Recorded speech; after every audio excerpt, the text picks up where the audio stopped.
So I hope that we are live. Hello everyone watching this later. We're going to be playing some Hearts of Iron. And yes, we're running a few minutes late.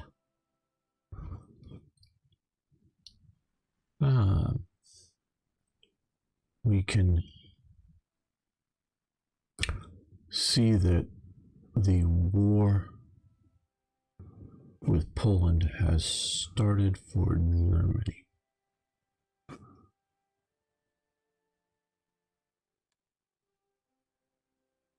No enemy ciphers. We're not doing the intel war very well.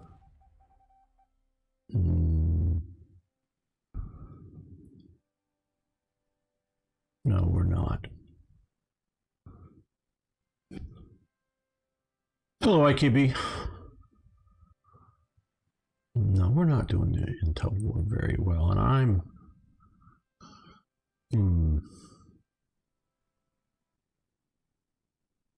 I think intelligence has a lot of really new cool features, but just your return on investment, shall we say,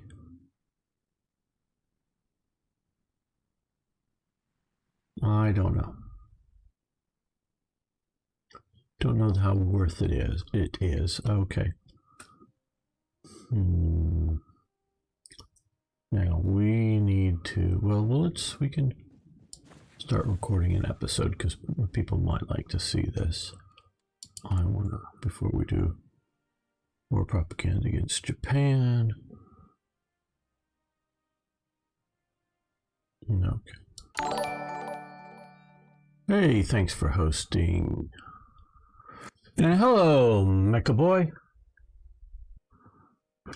Your max of 2,000 wounds to a German.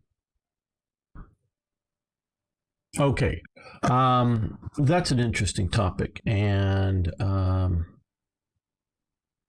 it's an interesting topic. We'll get into some of that in just a moment. Hello, Arno. Good to have you here. Okay, we'll start recording a episode, and I'll deal with Mecha Boy's question with after we start that.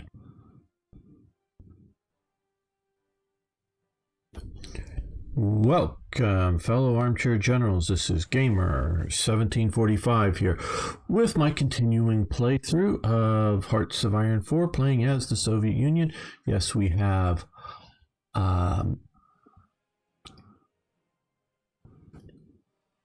the La Résistance patch added to it, but we have to get ready for potential actions coming soon. I don't know, quite honestly, I don't know how it's handled because I have not played the Soviet Union before. Now we can take a quick look here, and Mecha Boy, long-time viewer here, asked a question. How does a Soviet rifle division have a max of 2,000 men to a German's division 17,000? Okay. Well, it depends on which. Well, I'm not just talking about divisions that are, have a lot of attrition after war, but not all German divisions are the same. At least some of the ones I know of have like 10,000 men. So here's the thing. And the Soviet Union was organizing at different times some different divisions. I am not an expert on Soviet order of battle, but I have some understanding of sort of what's going on.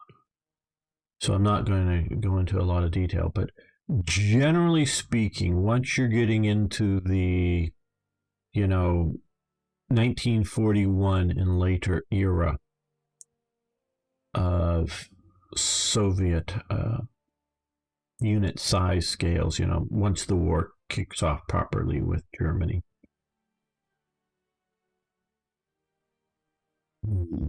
A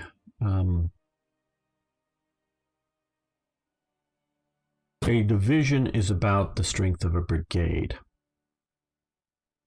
A corps, or to most Western division, or most Western countries, and I put that, like I say, most Western countries, and I'm including Germany in that, most European countries. A brigade is about a division has about the same strength as a Western brigade. A corps has about the same strength as a division. These are all fairly relative terms. Yes, we're playing the Soviet Union. We've been playing the last 2 weeks as the Soviet Union. I guess you've just missed the live stream, so I've been doing it. So, hi, Tippett. And this is done, I think, for several reasons. I don't know all of them, but one, I think, is a bit of a propagandistic disinformation campaign against enemies, primarily Germany, but against enemies. So when somebody is doing, we can see here, cipher decryption or whatever, the enemy is getting information from the Soviets. Oh, they've just moved the such and such corps over here. Well, it sounds a lot more impressive than they've just moved a particular division somewhere. So you're trying to throw the enemy off by seeming more powerful than you are. That's part of it. I also believe part of it is, and as McAvoy also mentioned, prepare for the purge. Soviets have gone through several purges. They have decimated their trained officer corps.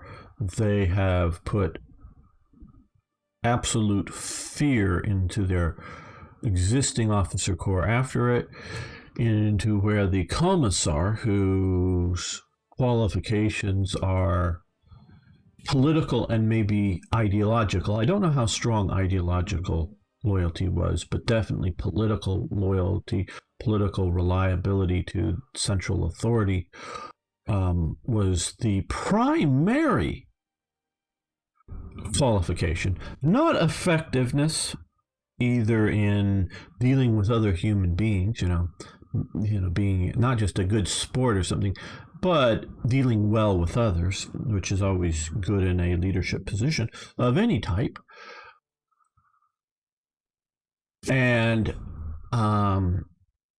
or in, shall we say, any sort of military qualifications. Those were particularly either secondary or actively discouraged, in my humble opinion, from picking who were going to be the commissars at any particular level. And at the higher the level, the more politically reliable requirements for the Soviet, or Soviet High Command, Stalin, whatever, the party, however you want to say it. And so that was that was who was terrifying, because the wrong or right word or whatever from the commissar not so much gets you fired as in, oh, you're no longer the general of this division, or, oh, you're no longer a general. It's like either shot, which all the purges were, or, hey, just, some time in a gulag. And that ain't going to be 10 days. It's going to be quite a while. And, without the actual happenings of a massive invasion into the Soviet Union, you're probably going to be in there for a while, if whatever the purpose to getting you out, because you're being useful often in a gulag. Not all gulags aren't the same, but a lot of gulags are specifically set up as some sort of work camp.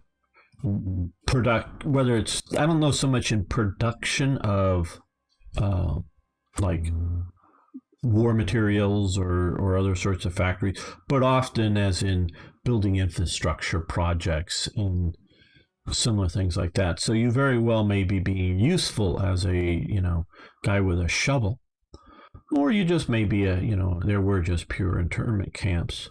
But other things, like they would have them out chopping trees for whether for firewood or, building lumber, out in the great forests and, various. So that may be the rest of your life, long or short as it may be. And the invasion does pull quite a few people out of gulags to be put back into command. And so you're terrified of your political commissar, who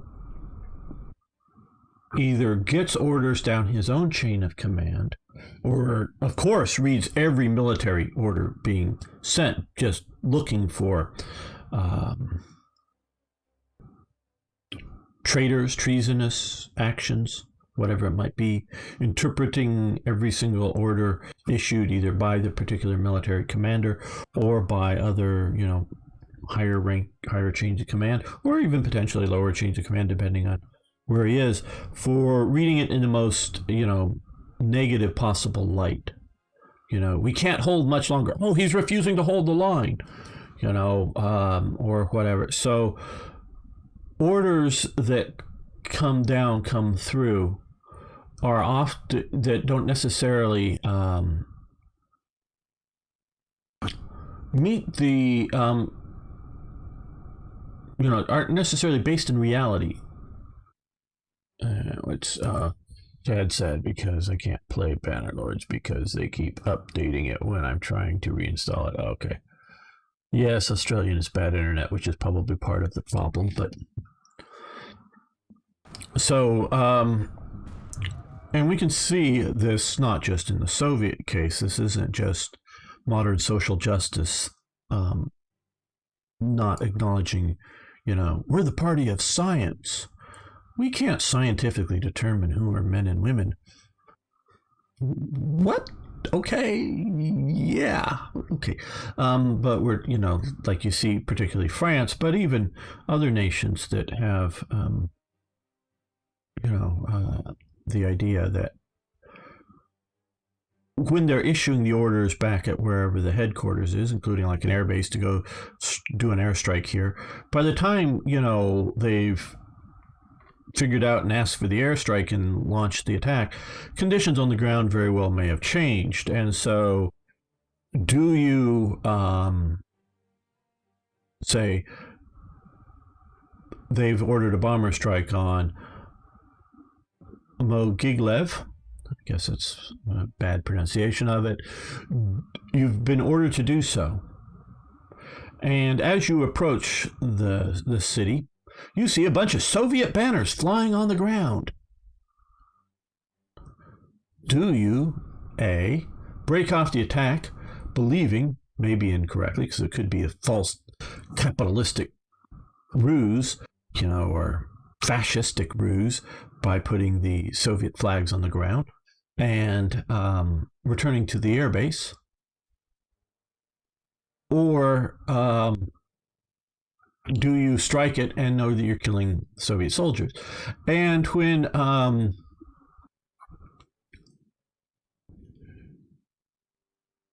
so what do you do? Because when it's launched, and this could be a perfectly reasonable initial order. It's not, like I say, it's not necessarily like, you must attack the town with your division and not stop because we have to attack. And they're going, yeah, there's 200 of us, and I can count 10,000 men right there, each with a machine gun pointed at us. As soon as we pop our heads up, we're all dead. Yeah, but you must attack. There's sometimes it's just known to be unrealities. Other times it's like, yeah, well, the counterattack went in early, or we're late, or whatever, and they have the town. Well, you do the airstrike, because when you get back to the airbase and they come running up to you, why didn't you do the airstrike? Oh, because we saw that the Soviets had taken the town. You fool! No, they haven't taken the town, or they got pushed back out. If you'd only struck, you would have won. We would have won. It's your fault that they've lost. Off you go to the gulag. But if you come back, you just did an airstrike on our troops. We did. We were ordered to strike there. Didn't you see the Soviet flags out there? No, we didn't see any Soviet flags. We saw some big red Nazi flags. And so they have. Oh, I'm not going to do a historical OOB for the Soviets. God, no. Spiraling. It may be very good, but it's a rather complicated OOB in my understanding. I'm not going to try to mimic it. So you have this you have obviously unrealities in warfare, and that's one reason that aircraft are so valuable and important, is that when it's you have the airbase here and you can strike here, where this division can only strike in one place. But also, once it's ordered to strike up there, once it gets there, there are human guided weapons. I mean, obviously they're free fall bombs or something once you drop them, but until you drop them, they're human guided, and you're sort of hoping that the humans are making sense of what's going on the ground and picking good targets once they're there. So yeah, and so you have this problem with the Soviets and the commissars, and that, to the best of my knowledge, continues up until the end, and only a few select military commanders, which are distrusted, that are to some degree allowed to, shall we say, buck the system. Sometimes they're high ranking, like Zhukov towards the end. Sometimes they're just sort of heroes of the Soviet Union that have been made up partially by propaganda and partially by effects on the ground. And they're, especially people at the top, they're deeply distrusted. Military leader Zhukov in particular by Stalin, because he is a potential, person who can launch a coup, and maybe the army will get behind, and maybe the people will get behind, and not overthrow the Soviet system, but overthrow Stalin and replace it with somebody else, him or, Zhukov or somebody else. So, yeah, you have bad leadership. So if you give bad leadership, the more units under it, the harder it is to command. And looking at, so how big is your division? The bigger the division, the harder it is to command. And that matters. So Soviet brigades, again, this is all why Soviet divisions are so much smaller than Western divisions. And that is one of the main reasons. Because now you do have another reason that is more legitimate, but I don't know how well it is done in practice, because as Spiraling, puts out, some link to a order of battle. Order of battles and TOE, tables of organization and equipment, don't always meet reality, either because they were never given all of the equipment or personnel, or they've had combat losses. So the idea that a division is supposed to have, I don't know, let's say 20 artillery pieces. Okay, they may have been given their 20 artillery pieces, and some are now non-functional because they've been damaged or lost or whatever in combat, or they may never have been given the full 20 artillery pieces. So by having small divisions, they may not have, because we have both the support here and sort of line artillery battalions, increasing the number of guns in this division, and this is probably not a good example of a Soviet division, either in absolute terms or in relative terms to other nations. So if we were to sort of get rid of these support elements here, and if you could, the ones that are in the field here, I'm still covering the question, I hope this is useful, that if you have this sort of triangle, if you will, and it's because it's 3 units, the idea is that it's triangular, it's called, because the idea is this and this brigade here of 3 battalions are designed to be in combat, while this one is designed to be in reserve, and this one is either put in simply as a rotation replacement of one of the other two division or two brigades, or for if the enemy's breaking through, you move it in as a blocking force, or if you see an opportunity to break through, flank or something, you commit your reserves. At some point, at least in Western, it's a bit different in Soviet logic. In Western terms, at some point, one of the other two brigades are meant to be pulled out of combat. And so that's why this is called a triangular division, because it's two legs, it's sort of two at the front and one in the rear, sort of creating a triangle. But if you were to go down to, say, like a binary, which Italy did, just for various reasons, but if you were to go down there and have all of these supporting elements at the same equal level, you've now increased the support firepower for the per division, and that can be a good thing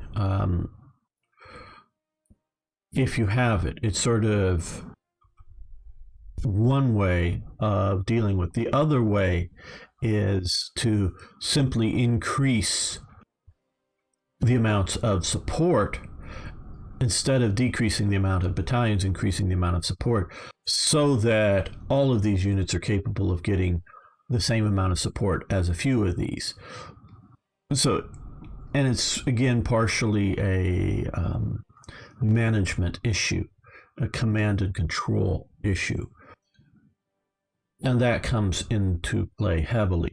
So you have a lot of Soviet divisions that would equivalently have one brigade supporting elements to it, and that's set up, and the battalions act sort of like other brigades.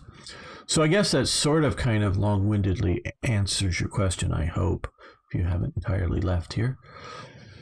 So yeah, that is why the Soviet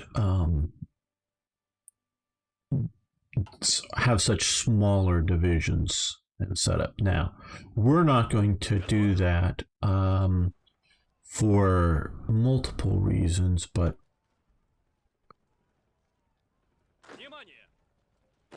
we could. No, well, we'll leave the NKVD division in there, even though it's more useless. Now we have to sort of get ready to deal with Poland.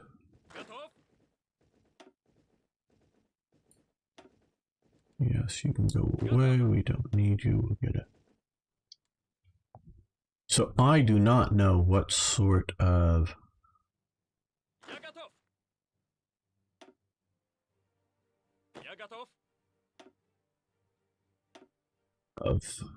events or decisions that are going to come about. We don't want tanks commanders because we don't have any tanks in our... Okay, infantry officer, reckless. Now, my education, this is based probably more on 1970s and 1980s Soviet divisions. One of the reasons they were not, and things did change later on, but talking about how the Western divisions, are triangular, and that goes down to triangular brigades, triangular battalions, triangular companies. The idea is, two of them in the line and one in reserve is the tactical principle. The Soviet concept wasn't to have the reserves. They were meant to grind the division to dust. to send that, or whatever that unit is, to send that unit in and have it fight until it is no longer a combat effective unit. And whether after that, whether it's rebuilt or simply scrapped and the personnel assigned to other units, I don't necessarily know, but probably varied at different times as to what the action was going to be.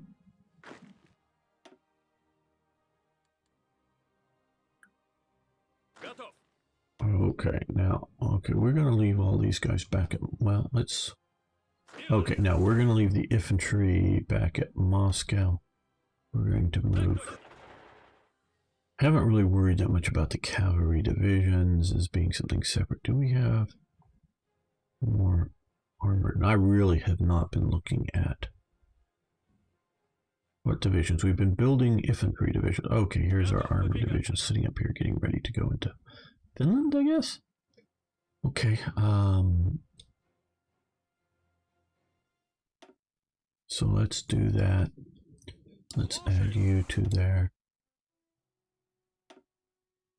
Let's come back up here. We can give it to, yeah, we can give it to Zhukov. So he now has that.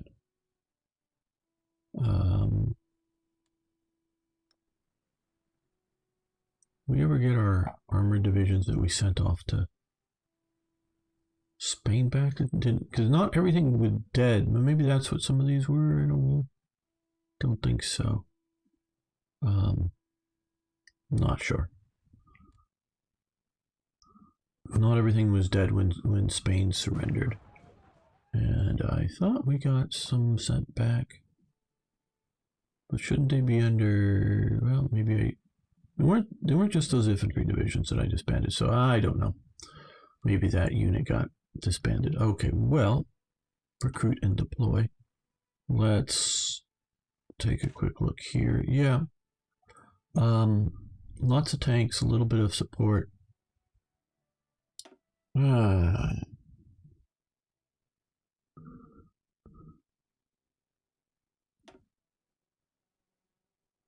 Do we have the manpower, equipment, and whatnot? Yes, so let's do that.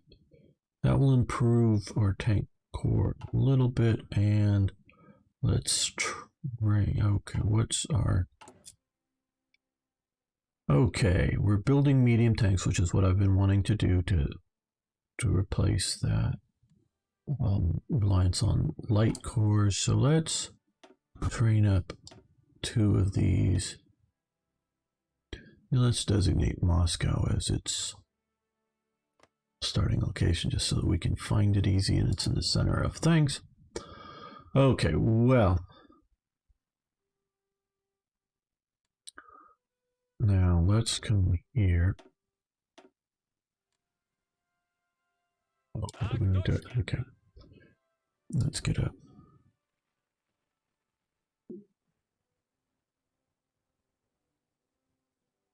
We may promote up.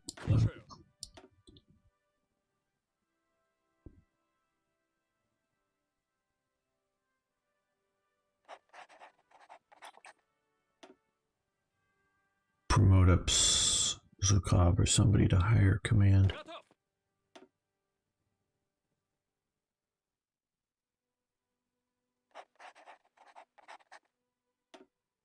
Okay, well, that's some organization. Let's get the clock rolling. Now, of course, the war has started a little early because I believe it was September.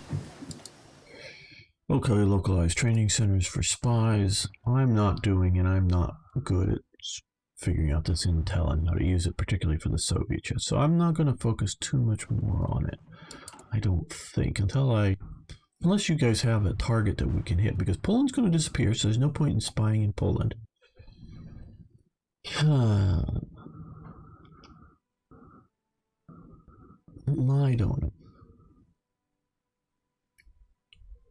Somebody from experience has some good ideas. Okay, we want to do some trade for some rubber. Who do we want to trade with? This looks like so much of these countries. British Raj, okay. I was reading about combat width, but still don't understand how this mechanic works. Some people only use 20 and other people use 40. Spy on Germany? Well, yeah, okay, but to what point? To what end? What am I supposed to? What am I? And so, yeah, spy, and I get that, and that's an easy thing to say. But what? And I can scrap all of this and get these people home. But what's my goal? What's my objective within the spy mechanics? And if somebody has a plan, more than just, hey, put a spy in Germany, what operation am I supposed to work to carry out? Whether maybe it's ciphers, I don't know. Set that up, because we've sort of been looking at Spain here, but I could try to cancel all that and get out. I don't know what I should do. Okay, combat width. I've played this game a lot. I don't pay attention to combat width.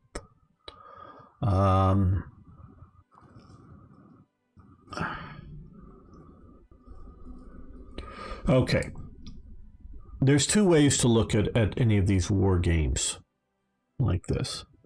Like any war game that has, variable factors. One, and my cousin was really good at this, he would read the rules of the war game and read and figure stuff out. And I remember one time playing and he was looking through and reading. And I was like, after like literally, I don't know, half an hour plus, it's supposed to be his turn. Were you going to do something? Well, I'm trying to figure this out. He's reading through all the, stuff. Well, if you have a question, because it was a game that he hadn't played much compared to me, you could just ask me. I could try to answer it. Well, I'm just trying to, partly I think, of course, he doesn't want to give away his plans to me. I understood that.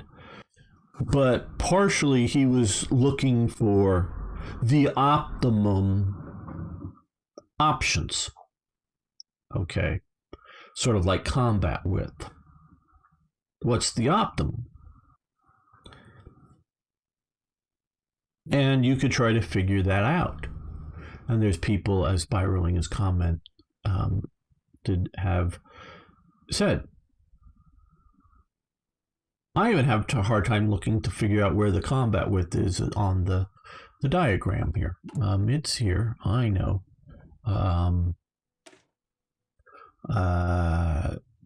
Like I say, no, that's weight. Where's width? It's combat width. Okay, 24. So this is a 24 combat width. There's another way to look at this whole thing, and I'm playing from sort of my perspective, is to look at this thing over here and go, hey, this amount of support, this amount of, artillery support, this amount of support elements, this amount of infantry units, that makes a good division. If this is a well-designed game, a good division designed like a good real-world division should be best. So I've always looked at that. So okay, yeah, we could try to get the German cipher. Let's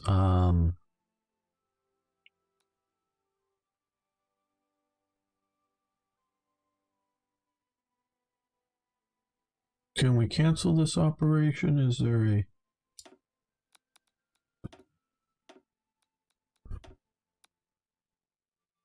Oh, I don't want to deselect. I know you're in the middle of an operation, and I don't know if we can, I don't know that we can cancel this. So as soon as this is done, we'll bring these guys home and see about sending them to Germany to get their ciphers or something. So yeah, so I don't have good intelligent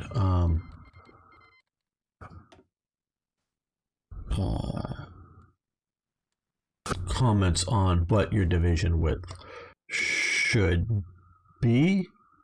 I have reasonably decent ideas on what real world divisions should have, their balance. Generally more artillery than just the support artillery, and to the point. Okay, Operation Zent. Now we have to. Okay. Do we have anything here or options?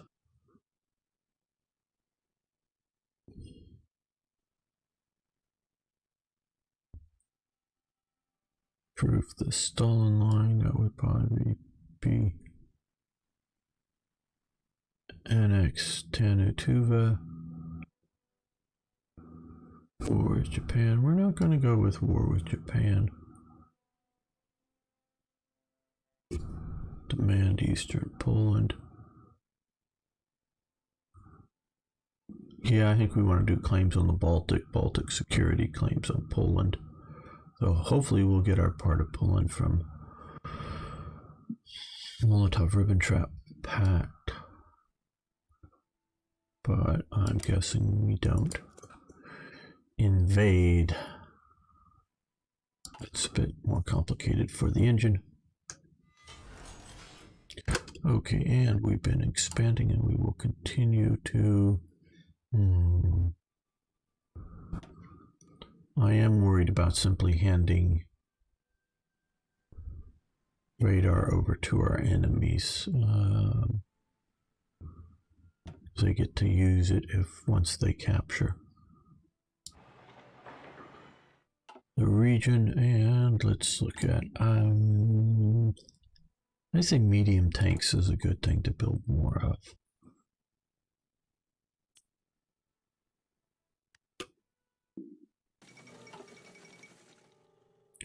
German pressure towards Benelux.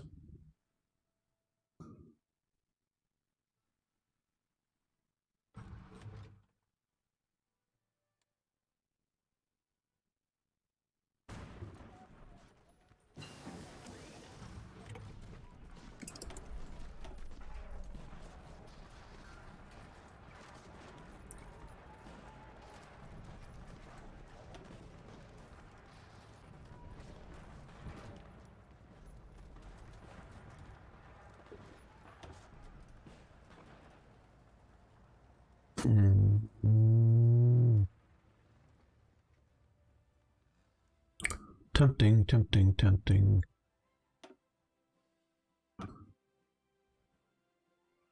Just don't see much reason for doing naval improvements.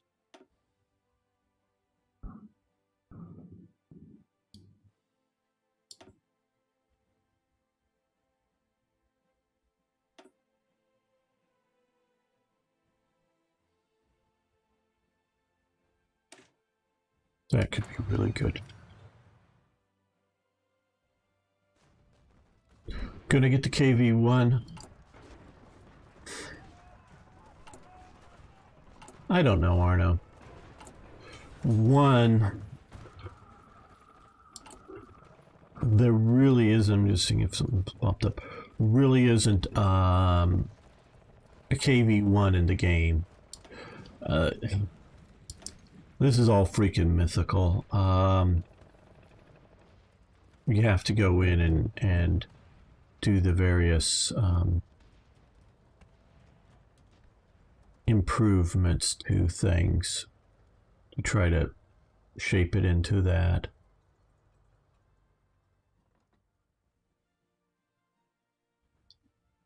I don't know if we want heavy tank divisions. I don't know how useful they're going to be.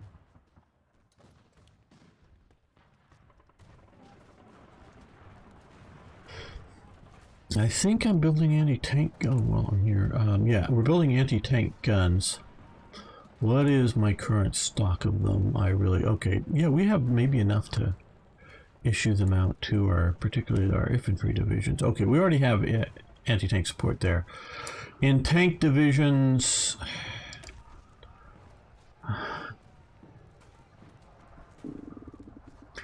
I don't know. Now, since we're not playing Black Ice, we can, okay, and we need to, I guess, let's upgrade this because we have a lot of that to PPSH. Really disrupts that production. Since we're not playing Black Ice, I was going to say, since we're not playing Black Ice, what we can do here is make a variant. I don't know if we should yet, of just doing more destructive power per tank. And yes, we are producing tanks now, which is a good thing. Medium tanks, that is.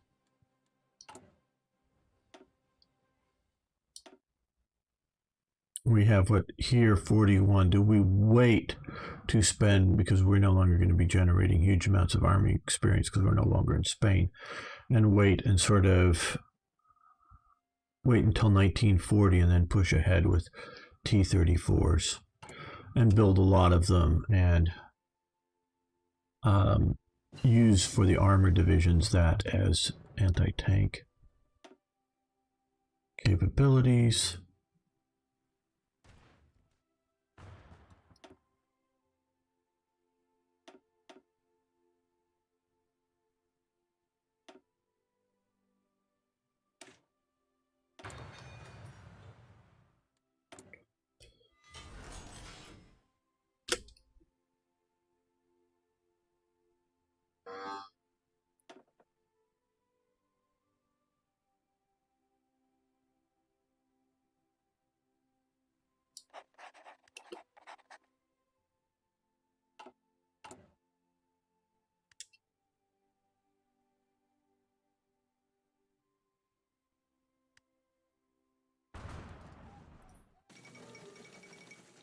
Fall of Warsaw.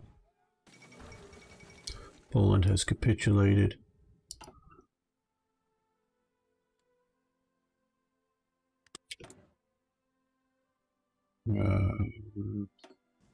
I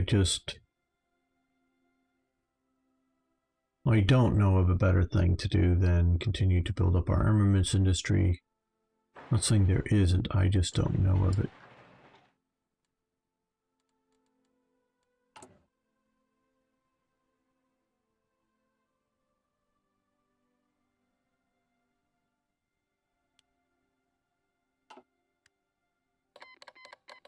Oh yeah, we're gonna eventually the Netherlands join the Allies. Okay, Germans declare war on the Netherlands. Okay, well, oh, that's fine. If the Germans have declared war on the Netherlands, yeah, they should join the Allies.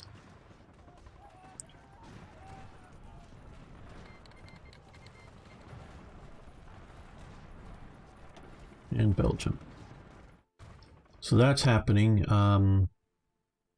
Obviously a little early, but still in fall. Panay incident. Now, why am I not getting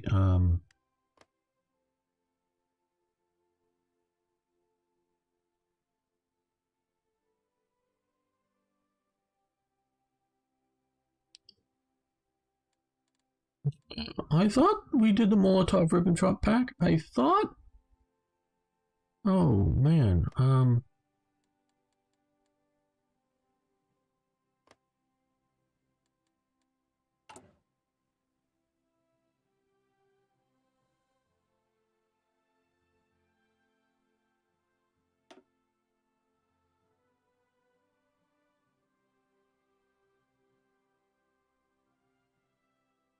Did we not get that?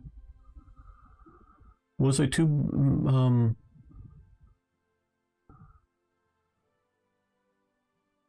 involved with Poland to, or not Poland, Spain to notice? Maybe that didn't happen.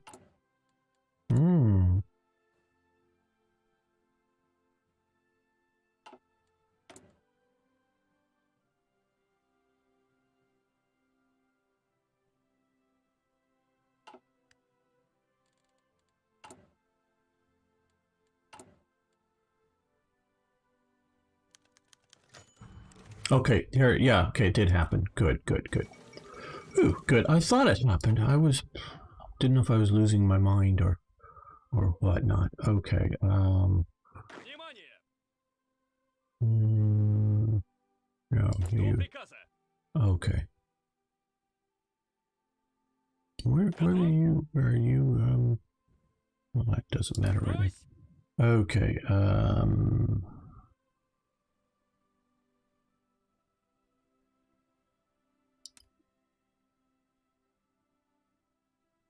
I'll give you there. Yeah, I'm using the.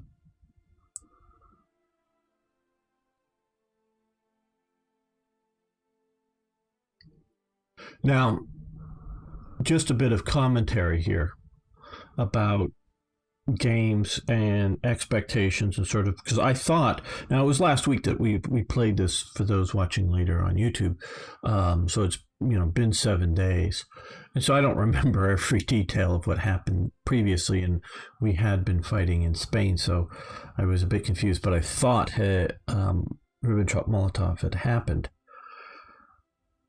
and expectations, and I say this as a game designer because I am a game designer. Well, okay, mod designer, but it's modding a game. It's game design. It's not actually, designing a game from scratch. No, absolutely not. It's not the same thing, but it is a very similar thing, obviously. So, with Third Reich events, a good plug for that. Let Paradox know if you want Third Reich events for Hearts of Iron 4. But so we have so I design things like this and I think of them from those terms. So if I'm playing a World War II game, okay, and this is one thing that I think Paradox to some degree has lost sight of. Take some time. Oh, okay, I'm reading what Arno was saying.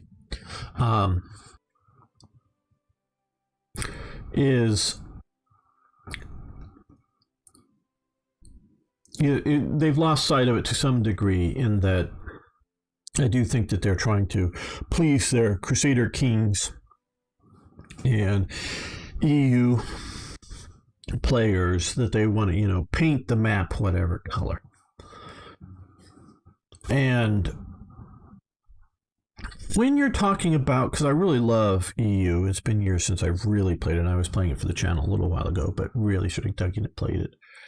When you're playing a game that you're spanning multiple hundreds of years of time scale, yeah, you're going to go off the rails of history, absolutely, and I'm good with that, so long as it makes reasonable sense and it is sort of starts with some historical basis.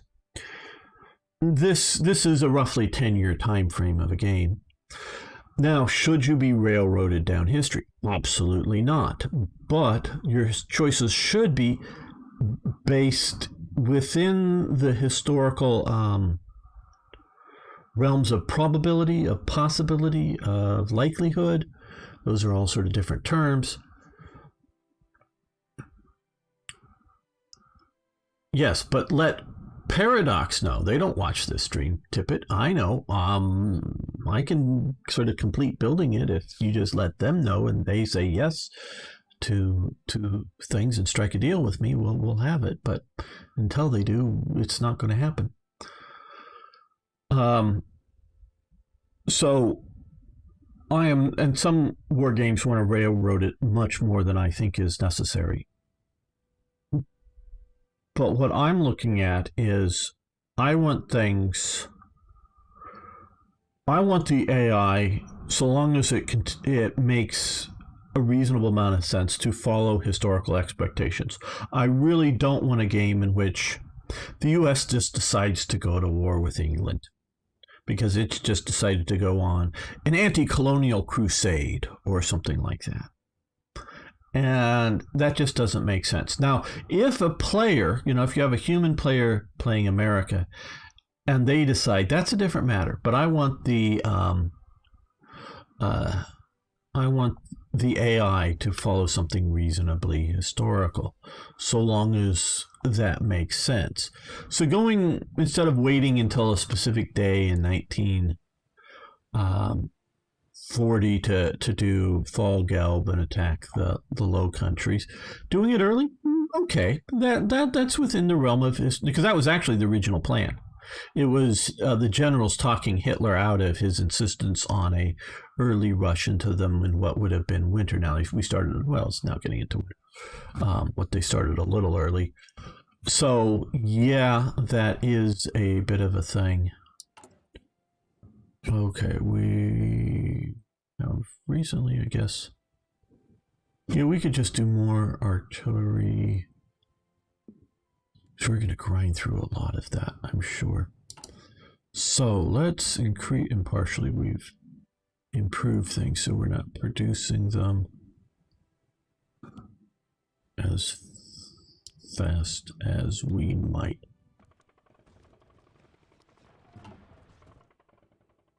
So I'm always looking at this from a design perspective.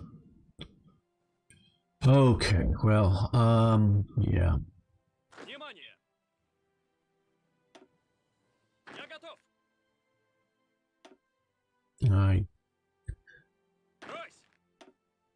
Changing my mind. Okay,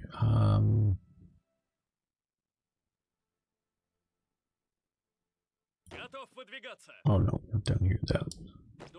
Maybe do it. I think these are a bunch of NKVD type. Some of them are. Okay. Let's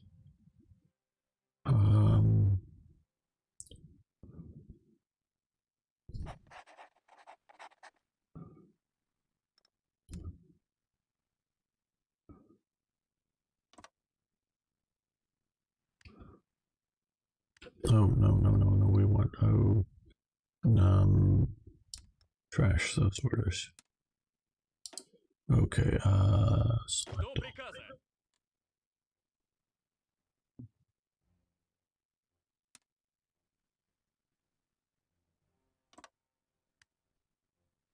Okay, now here we're going to this division, let's give them the cover out. Where'd he go? Where'd he go? Here. Okay, Manchukuo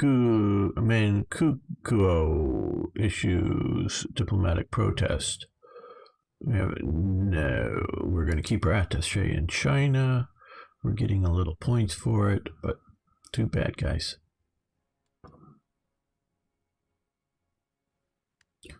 Okay, so we have our. We're going to transfer over there. So we have partially. I'm doing this because I don't want the AI to do that, and I don't know that we're going to keep the AI. Probably not as a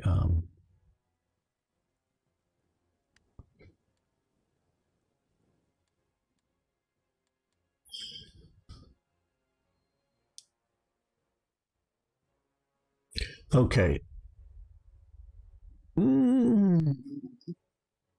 One last rant before we end the episode. It isn't a major rant, but okay, I can't program AIs at all. I have no AI programming capability in my mind. I don't know how hard it is to do. I do the closest sort of thing to AI programming I do is for some of the events is I give a percentage chance for the AI to choose a particular result in either a decision or an event. You know, pick A or B, 50-50 or 80-20 or 90-10%. You know, there's no point, at least most of the stuff is doing stuff less than 90% because either you don't want it to happen, so you just 100% tell the AI to make a particular choice, or you always tell it to do or you give it a some sort of chance of happening. So at least most things 10%. You at least want a 10% chance of something that you want to have happen. So that's the most I do, and that's obviously nothing for AI. But how hard can it be for an AI programmer to program in the idea of terrain and the type of unit to place in there? Oh man, my Japanese is so long gone. I did have 3 years of it, so I'm not even going to. I recognize the hiragana letters. Who has posted something in Cyrillic, presumably Russian, that I cannot read on YouTube. So, hello, my Japanese friend. Konnichiwa would be my time here. I don't know, would it be konbanwa? Your time, good evening there. Japan, yes, I do get Japan. Skoshi nihongo o hanashimasu. I'm sure my accent is bad. I took it for 3 years and way back in high school, but my Japanese fails me. So yes, konbanwa. Or is it just, or is moshi moshi the right thing to do on the internet nowadays? I don't know. Sorry, it's been a long time and the internet didn't really exist back then. But okay, so yeah, okay, yeah. I'm sorry, my hiragana is basically nothing. Or is it? Oh, no, katakana. Katakana? Oh God, I'm really sounding a fool, aren't I? Katakana, hiragana. Yeah, I'm recognizing some of the. Yeah, I'm not even going to try. Not even going to try. Okay, so little rant here on. Okay, so you have terrain.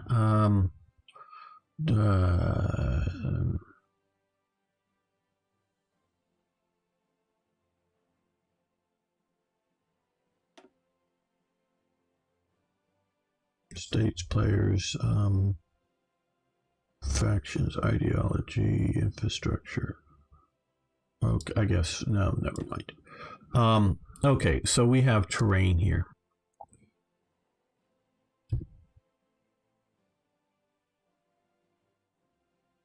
Oh, I'm sorry. I'm not going to even try to get that. So we have terrain here.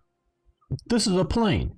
The AI should recognize that this is a plane, and maybe it's a quite reasonable option to put a cavalry unit in a plane. That can be a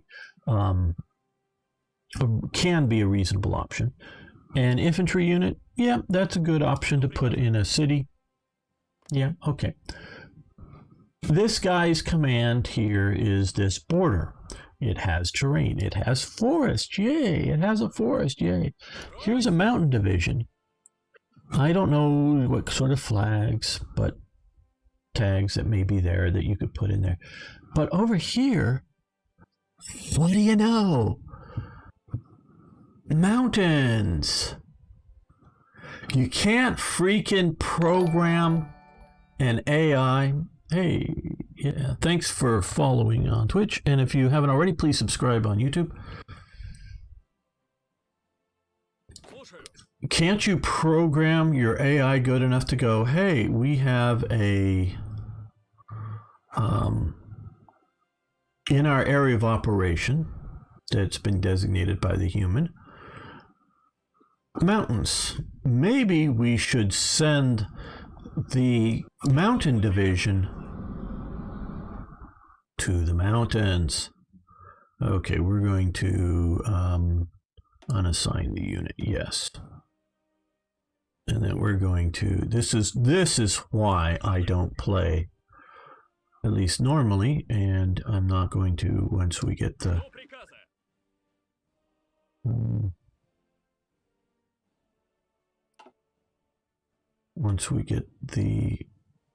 war sort of going. I'm not going to play with the AI as at least leading most stuff. Is that I just don't trust it.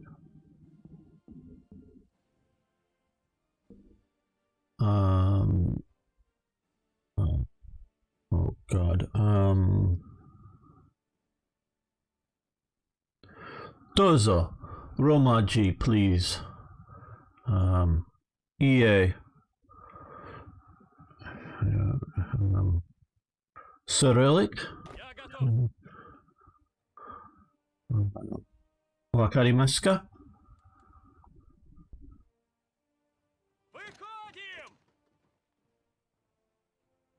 We have a chance in the Romaji, not in Cyrillic.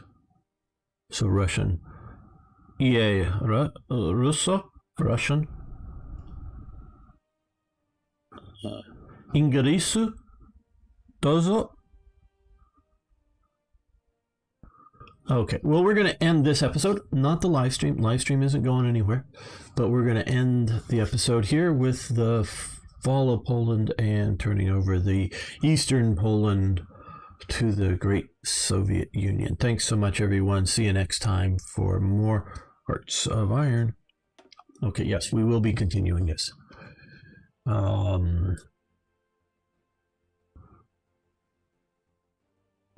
Disco, is that Russia? Rosia Zendesuka? Sumi wakarimasen.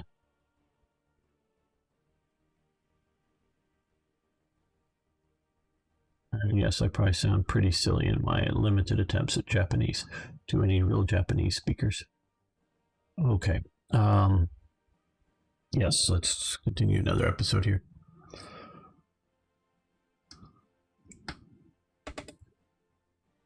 And hello, blue, white, red. How you doing? Would that be the Russian flag? Russian, not the Soviet, of course. Welcome back, fellow armchair generals. This is Gamer 1745 here with my continuing playthrough of Hearts of Iron 4 with La Résistance DLCs as well as all the rest. And of course, we're playing as the Soviet Union.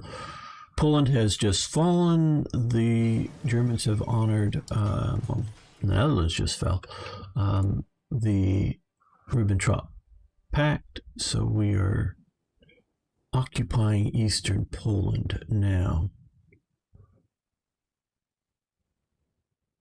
Okay, well, we'll wait for that. So, just gotten us more civilian ICs. So we're going to build.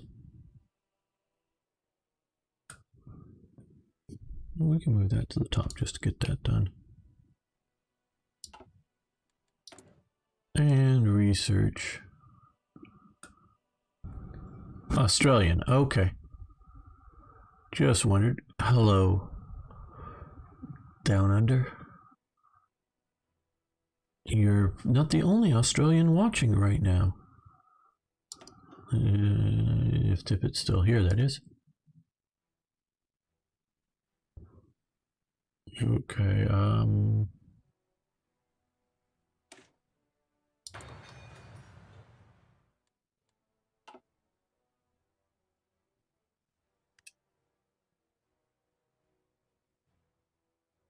so there's now 2 of you from down under here. I think the most viewership on a live stream from Australia I've ever had.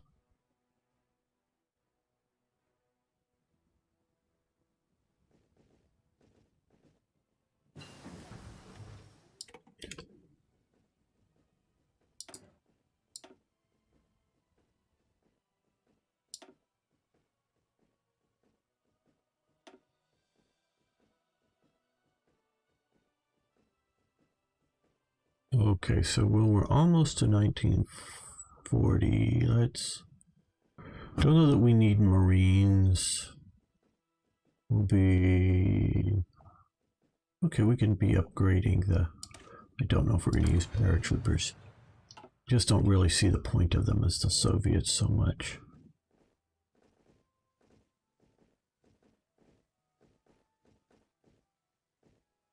We're going to see how well we can survive a German invasion. So yeah, I don't know whether that will be easy or difficult or what um, the situation will be. Claim on Bessarabia bypassed. Claims on Poland bypassed. Baltic security, Baltic claims. National focus completed, improved the Stalin line. Why was all that bypassed? Demand Eastern Poland, which we have. Okay, I guess it's sort of...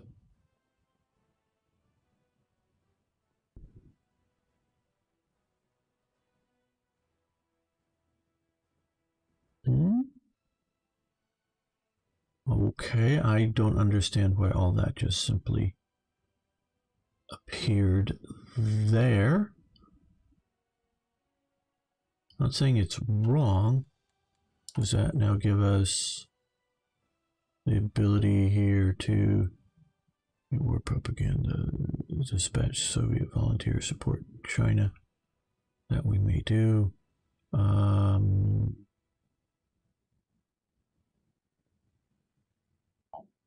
Well, yeah, let's do the dispatch Soviet volunteer group.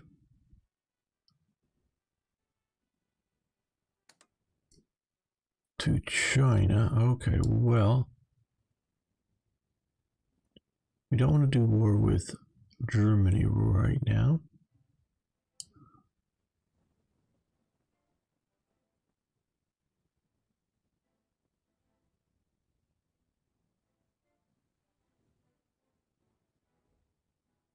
I don't know. Okay, lessons of war.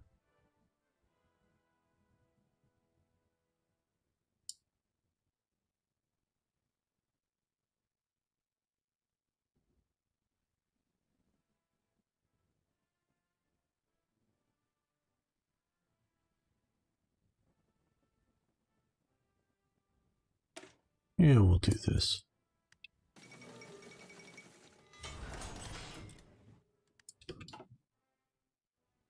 Okay, what I would like is, do we have any more mountain divisions? Oh yes, we have 4 more down here. Okay, I want 1 more to come up to here.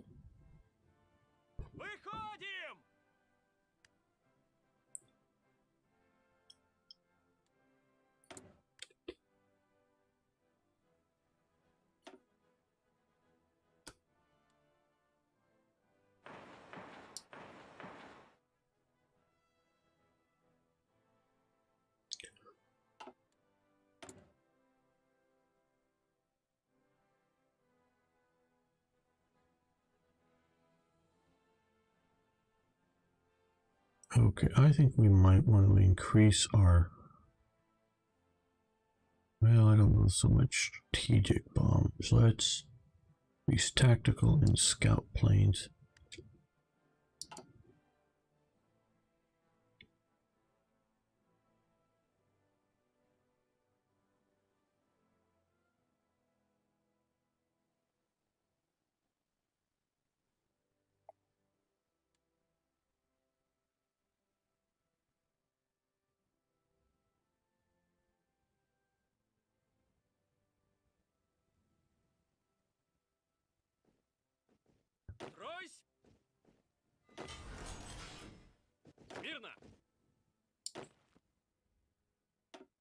Okay, another general. Let's see, do we have a mountain warfare type?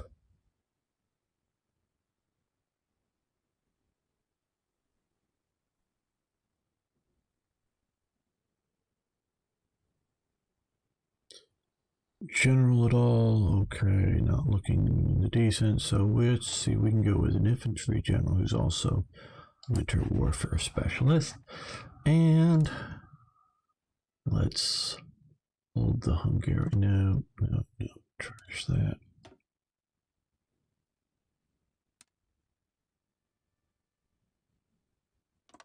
Hold the Hungarian border. There we go.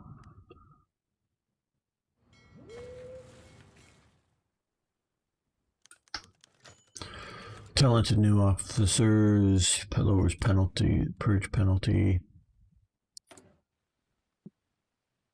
Let's continue increase fighter production.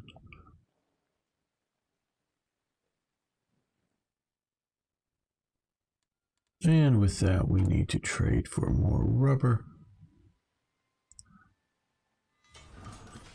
Trying to find trading partners that will be good for us, that some of these may disappear. Oh well. Well, we'll do Britain. They may be able to hold out. German interest in Scandinavia. Norway joins the Allies. Germany declared war on Norway. Okay.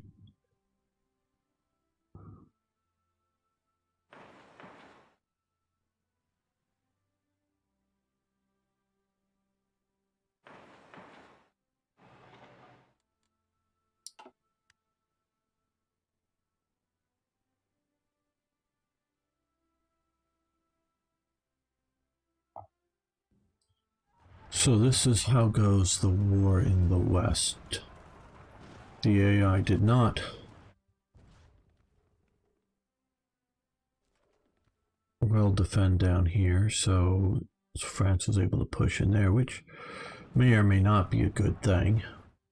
Meaning if they push into here and they, you know, lose Paris because they didn't have enough troops up here, that's a bad thing. But if they push into here, forcing the Germans to react to it, that's a good thing.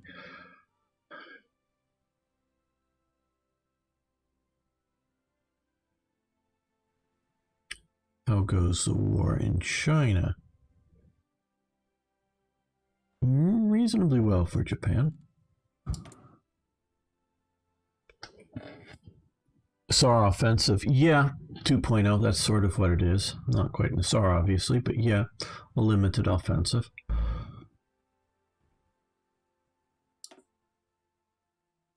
Okay, we're in 1940, so that means we can do other techs a little better, a little easier. Yeah, we'll do that.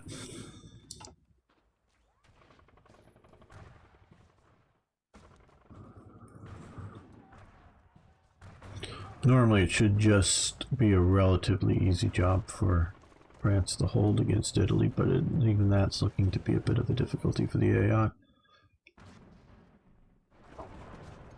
Well, it seems that they've been able to stall Germany out here, which is useful.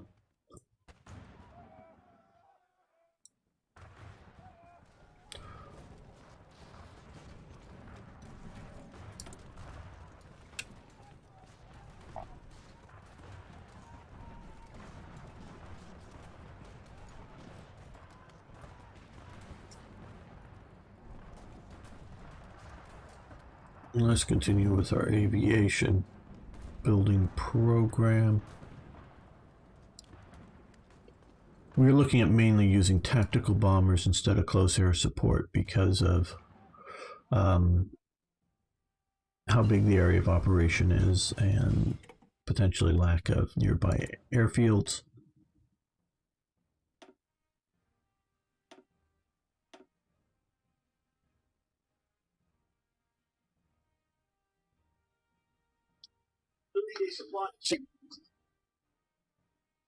Sorry about that.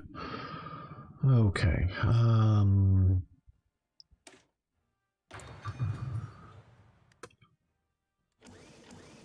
Battle for Baden. Yep. That would work as a good alliteration for operations. Down in this, because I think Baden is somewhere in this area.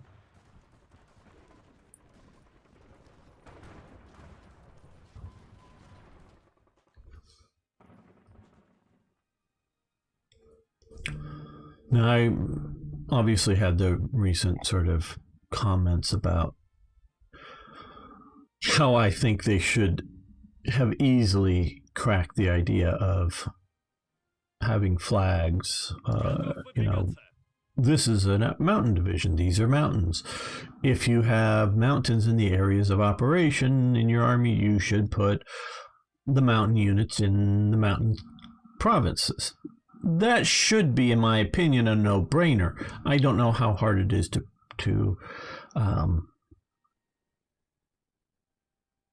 do in actuality, but apparently, well, I don't know.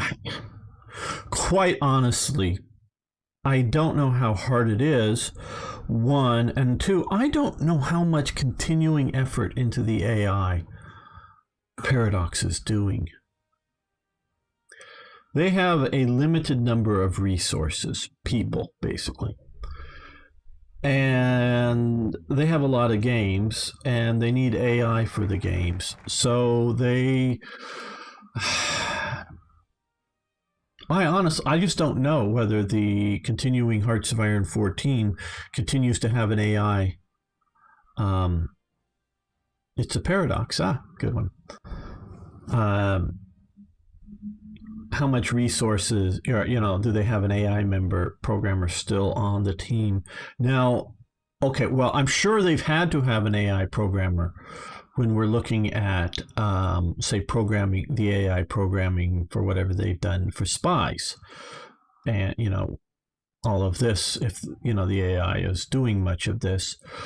And so they may have been spending all their time programming or working to program AI spy operations and whatever that takes, and not doing ground combat. So I'm sure to whatever degree they've had some available, but they have a limited amount of resources. But what I can really see is the idea of pre-preparation AI planning for something, say like the Norway invasion, and how difficult or easy it is. And I can see that being difficult to go, hey, yeah, here, national focus plan is to do northern push into Norway. Okay, now before you declare war, move, fleet units, air units, ground units, ready for an invasion. What a human might do, having, units sitting at sea ready to dash in. The AI, that I can understand that can be a difficulty. New Soviet man, suicide attacks against enemy ships. Don't know that we really care about that, but again, socialists hate people because they want the new person. They don't like the old person. Okay, we'll annex this. And let's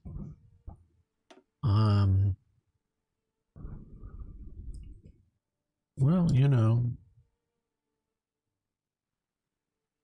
let's do an air defense zone.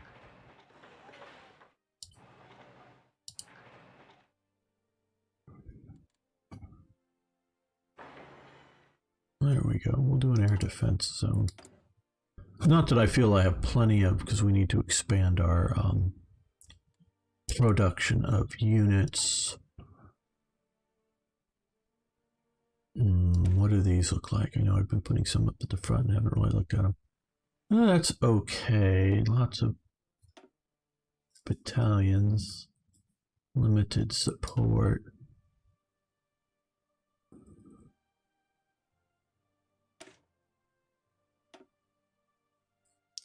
Yeah, reconnaissance. That we have the equipment for it. I knew we had the personnel. Let's start. No, I want to. We have to expand our forces larger. Okay, well, and that's sort of what we did come here to do. Let's add some units here. Hello, 27 Tennis. How you doing? I'm having a very good day.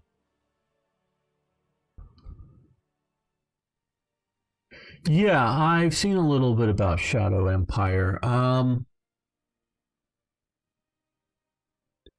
I don't know how historical it is, and I very well may feature some gameplay on it.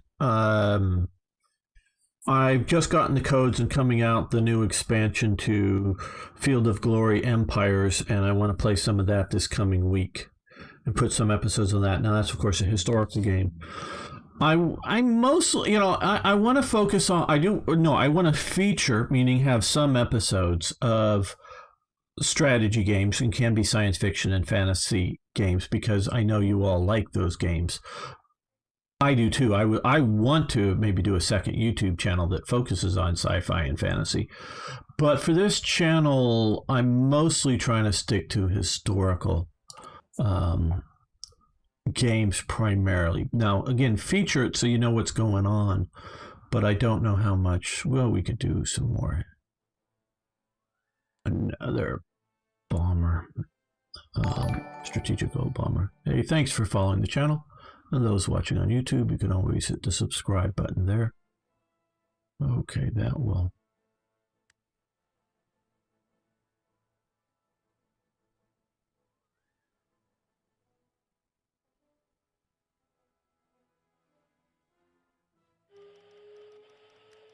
Uh-oh. Resistance to occupation here. Okay, somebody's doing a resistance thing.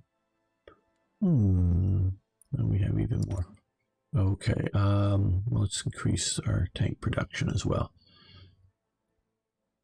So, do we have somewhere, I'm sure we do, but do we have somewhere that we haven't already assigned an NKVD unit here? Here we are. Let's take a quick look at that. Yes, they have MPs. That's what I was sort of hoping, thinking. Let's move you down to there. We have any? Okay, and another one over here. Let's move you over to here, so that we get some NKVD operations both in the specific province that they're indicating and in the general state that it's happening in. Yeah, motorized divisions, we very well may be doing more of them. Ah, Vasilov. Recognize the face. That's who we have in charge there. How interesting. I'm sure most of you are aware of his later history.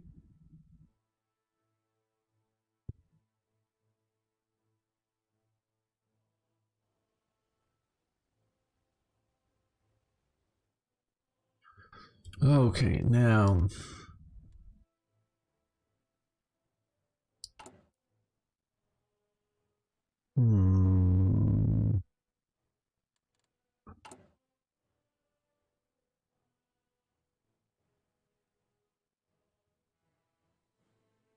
Well, we're going to get an event. I don't know if any of you have played this. Those are live here. We're going to get an event, or I thought, though it got bypassed, I hadn't looked at it in detail, but claims on the Baltic.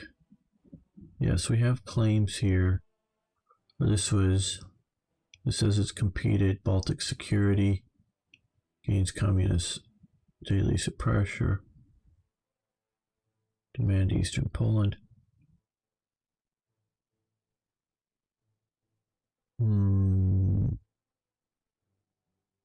Remember not to zoom out all that too far. Because it really was just an occupation. The invasion of Poland really was more of an actual battle. But the Baltic states...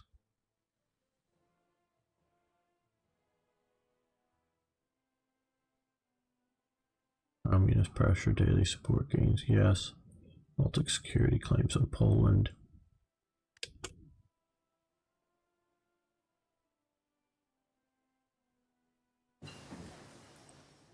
So I don't know if there's a date involved as in 1940 something as the historical dates, and an event will pop up or not. Belgium has capitulated. Okay, we'll take a look at that in a moment. Yeah, we should... Yeah, let's do artillery first.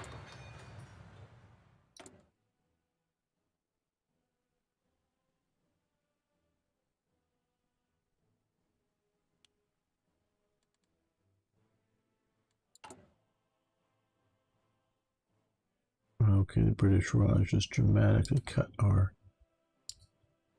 completely end that.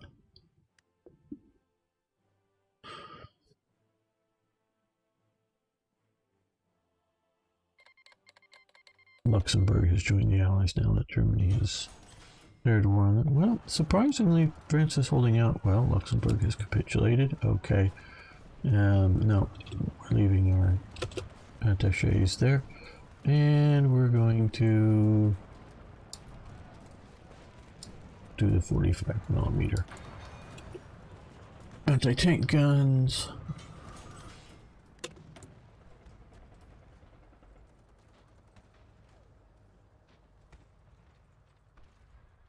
Yep, just spam out more tanks.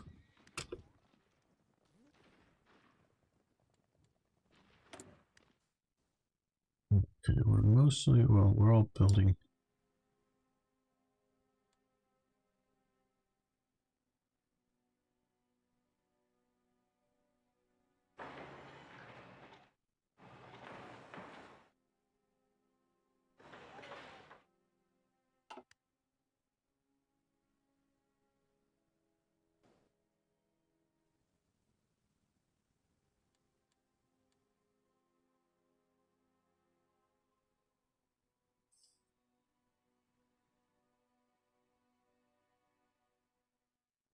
До приказа.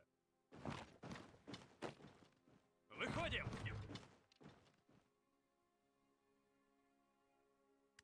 Okay,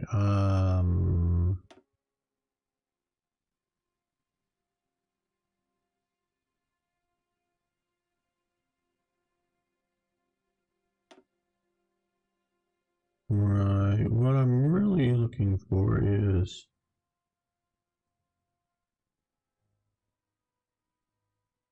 map showing me my defenses. Yeah, I get resistance, that's happening there. Okay, and I know if we come in we can see, but let's look here, let's look, where do we have resistance? Okay, that's what I wanted to see.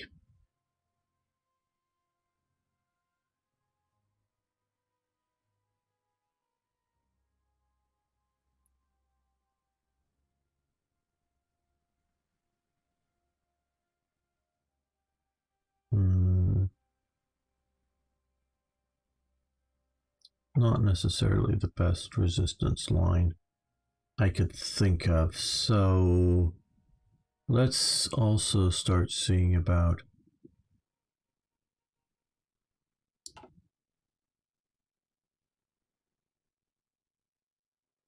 building more resistance. I guess that's where we need to be here.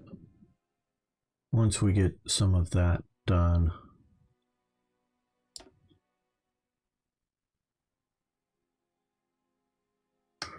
what's yeah, you may, of course, 27 Tennis, you may ask a question on the HOI 3 mod. I will do my best to answer it. How about the Decisive Campaign World War II game, Hazebrook? I have not played those, so I can't. I've heard of them. I can't comment on them with any informed decision. There's a bunch of stuff I haven't played.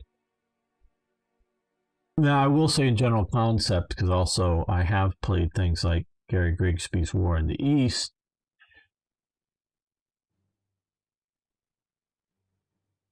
The AI, besides the question of the AI, what you can do with something like that is make a game that is limited in its operation, that can well match historical realities. And so you just, it's, like you say, Case Blue, which, that's, if I'm not mistaken, the Stalingrad Caucasus campaign, whatever you want to call that, Barbarossa, bigger, scope, or going after Poland or something like that. Those are really good war games. They deal with the realities of the situation if done well at the time, and that's really good. And those are good, fun campaigns to play. What has always really fascinated me is sort of at a higher level.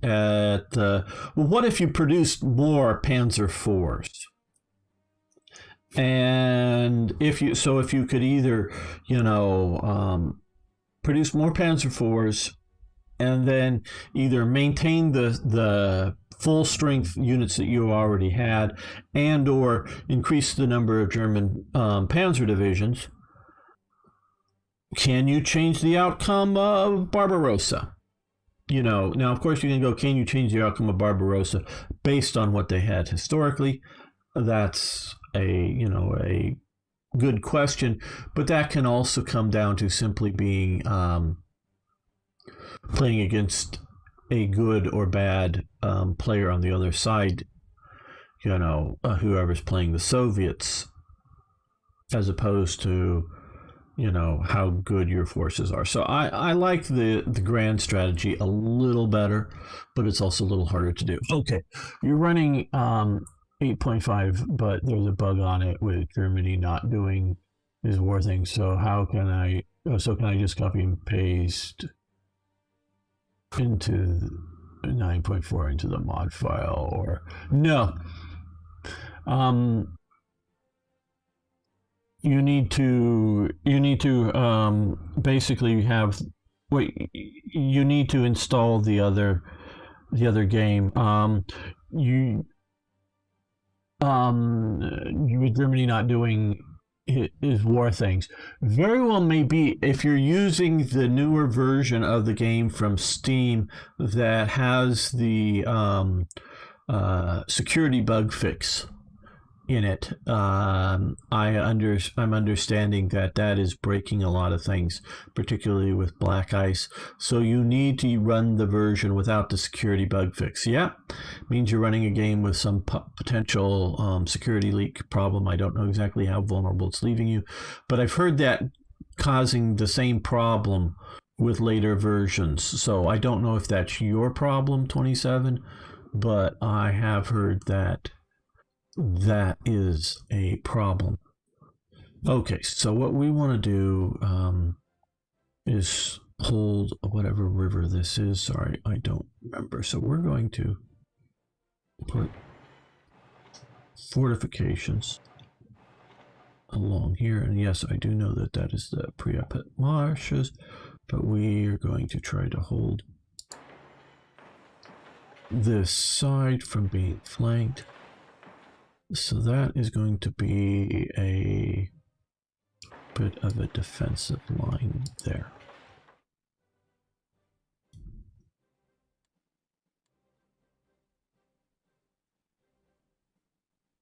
Only yet to get that territory, but so let's do double fortifications here because we don't have a river to defend along.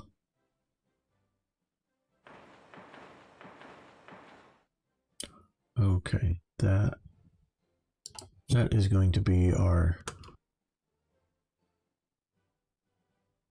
Yes, so yeah, that is a recent bug fix that was generically added to many Paradox games. I don't know whether it's most or some, but so what you can do is one, you need to be moving the Steam file out of the normal Steam folder. You can look at my install video guide that talks about it. But two, before you do that, go into properties and then look at betas or whatever to look and get the older version with it'll have a no bug fix tag on it. And then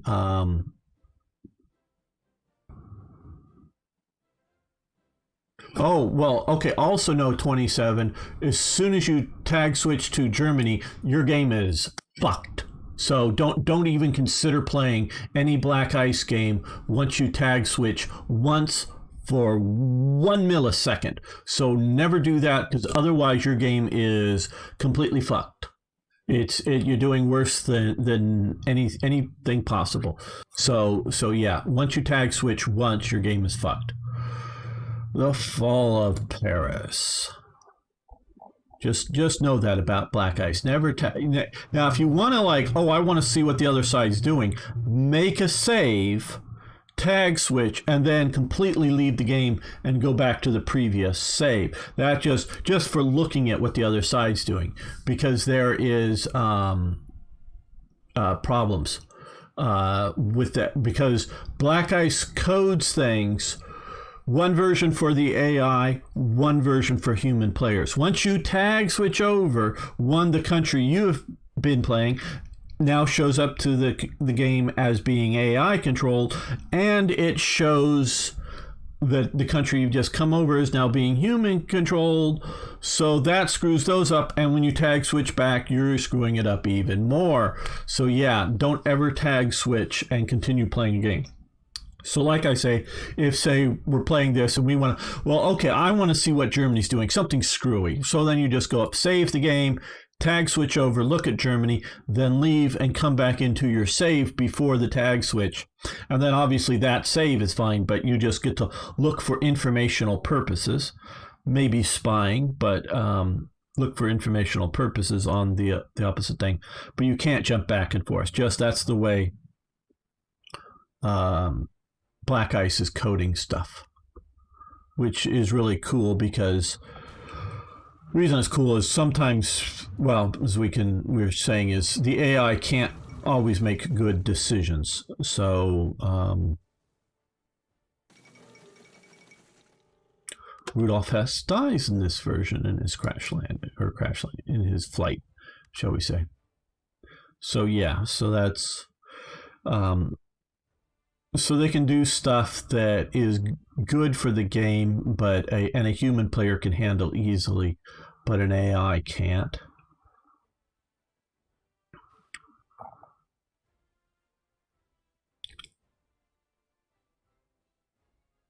And it can do things like trigger all kinds of stuff that could happen to your game.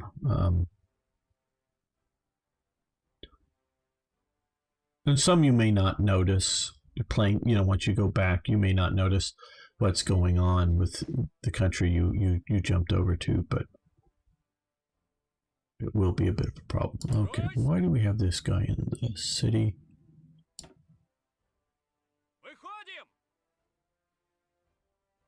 Are we gonna have to actually fight the winter war?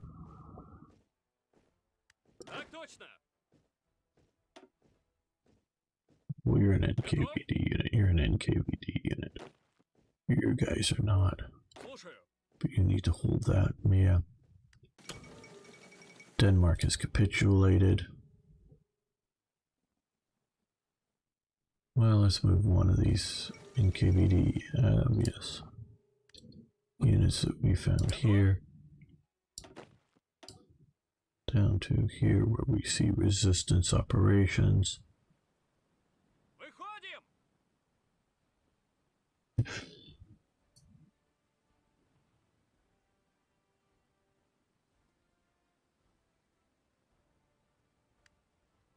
Oh, I love it too. I still think it's better than this. Hearts of Iron 4. Hearts of Iron 4 has really good points. I love the production of equipment and the training of units instead of producing units. I love a lot of the stuff that Hearts of Iron 4 is doing. It's just not there yet, even beyond not just the bad AI. But don't forget, Hearts of Iron 3 still has, you're very welcome, bad AI. It's just Hearts of Iron 4 is worse AI.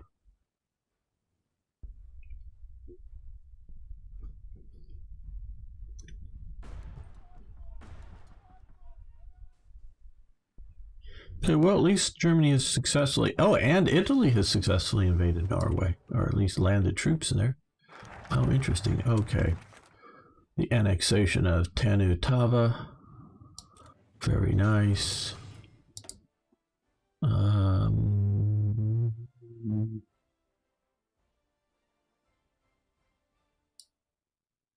We're going to rehabilitate this national. Yeah, I think that's what we should do. Instead of NKVD units, even if it causes me some other trouble.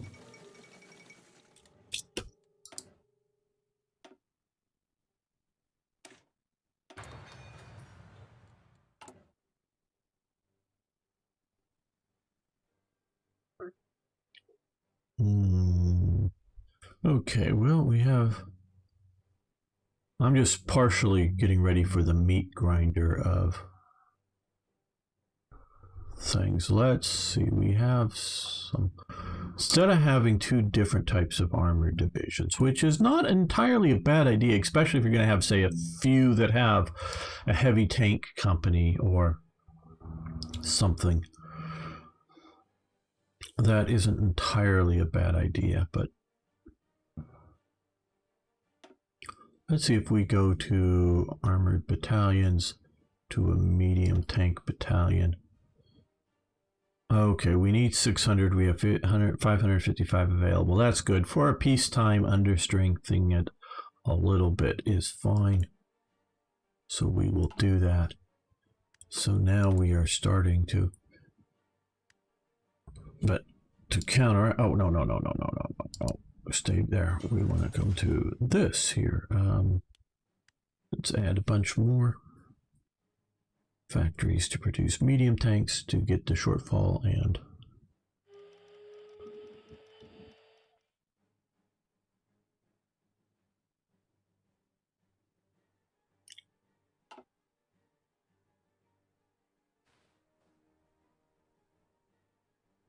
oh, and also in a general concept, this is not a bad idea. I just because it's, you know, prompting me, hey, you have outdated equipment. And yes, I know I do. But okay, this may not as easily be shown here.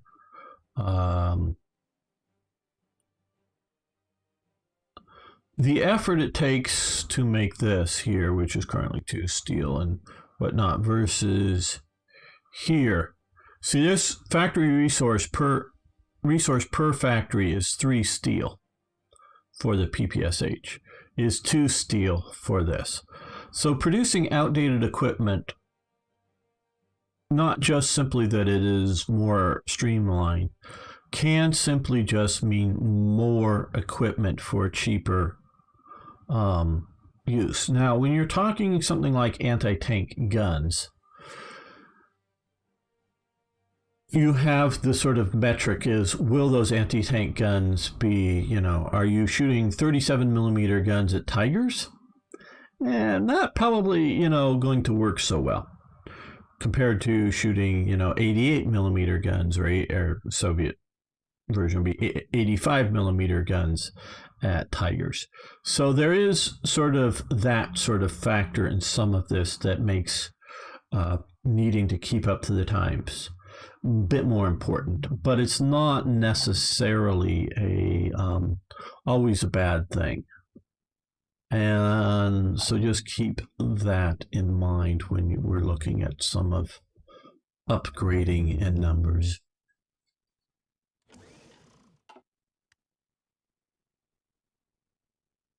Because I want a lot more Soviet divisions. And we have a lot of equipment, we have a lot of manpower. So let's add a bunch more units. Okay. Banovina of Croatia results Canadian problems Croatian nations. Okay. Now can we, oh, we haven't been paying enough attention down here. Can we end this farce?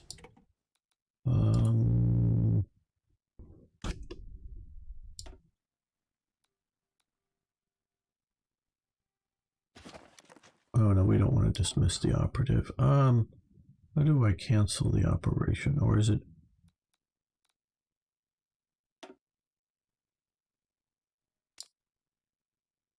So I just have not played around with intelligent. Okay. No, none in progress. Okay, so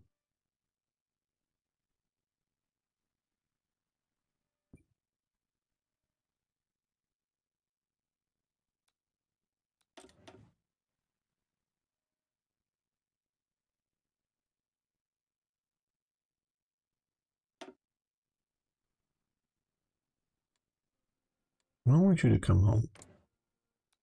No,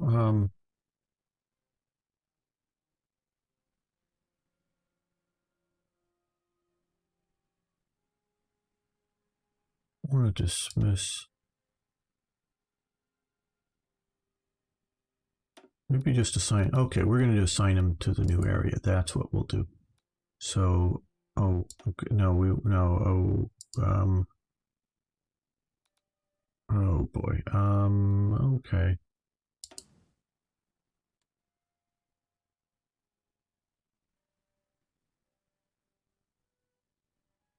Counterintelligence here.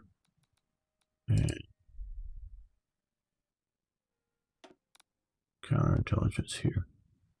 Okay, so we've ended our Spanish operation, I think, entirely. Yeah. We still have sort of the fact that's going to go away. We're going to set up and try to, I don't know that we have the right person here, but he's going to build an intelligent network, and we're going to try to get the German cipher here. Okay, are you going to take the Baltics or Finland first? I'm not sure how it's... I'm waiting for an event because I just want to occupy it. I don't have to invade it. And I just haven't played the Soviets before, quite honestly, at all. They should just get either an event or a decision. I mean, because here we go diplomacy. I have to, what, justify? I already have. I thought claims on their territory and didn't need to justify. So I have not played this from this perspective. So I don't know what I'm expecting event operations to happen, but maybe you must justify on the states, then the event happens. Okay, same with well, see, I've never played Soviet Union before. Good strategy for keeping some older guns in production. You need every gun for the absolutely. And so yeah, you want mass numbers of weapons for that. Okay, so we'll justify war goals on these guys. I guess take claim states.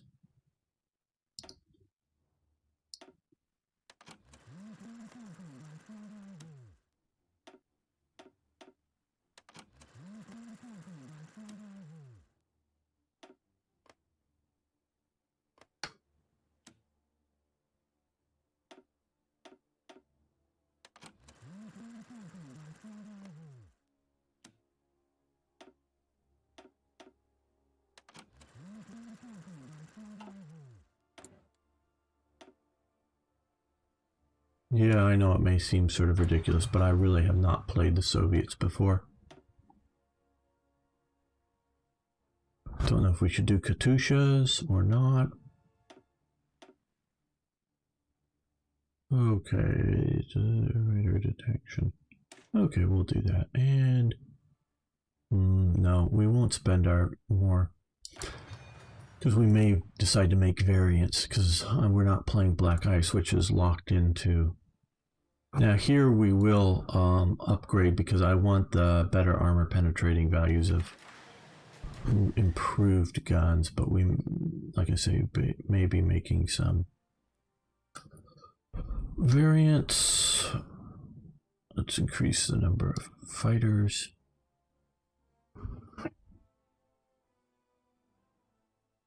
Well, I'm just sort of going with history because they just grabbed up all three at once and then sort of at the same time pressured Romania. Oh, I may craft and burn with this.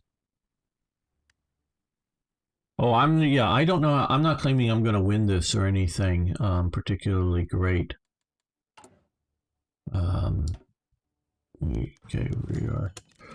Okay, oppress, send the. Okay, Latvia cannot withstand. Okay, the might of the Red Army. Soviet ultimatum. Okay. Talented new officers, great. Send the ultimatum.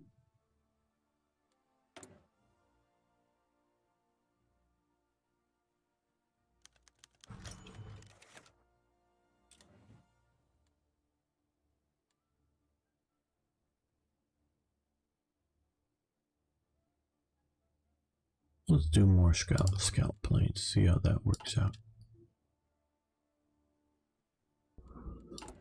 Back to this. Okay, so we're now getting into production of our defensive line here. And okay, Romania surrenders. Excellent. Very good. Thank you for the hint. I needed that. Just as Stalin, angered by Latvian posturing. Okay, the naive citizens of those naive citizens. So you imagine that Latvian people are of peace, entirely out of touch with reality. Those okay. Regardless, we must prepare for war. Gets angered by Latvian posturing. Okay, well, we may need to have stall. We may need to have forces there to push. Latvia submits. You are socialist now. Very good. Well, we didn't need to do that. Okay, cool. Welcome to the Soviet Union, comrades. Second Vienna Award. Hungary joins the Axis. Okay, so yes, very good. I guess I need to redraw this line. Oh, no. What? Cancel. This. Okay. And let's come here. All the way there.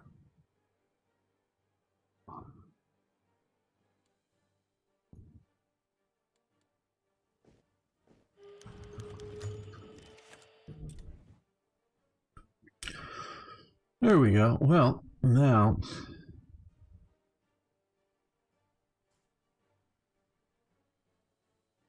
where am I spamming in all my divisions?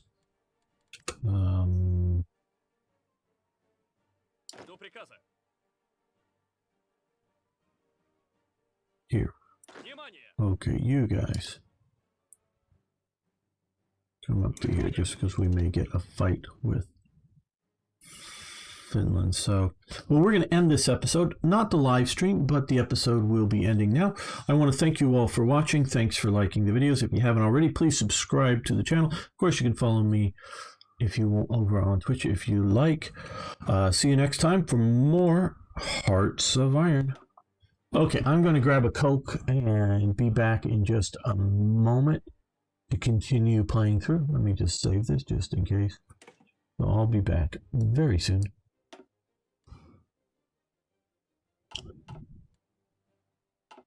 And I'll let you look at this very pretty map of Russia. There we go.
What have you been?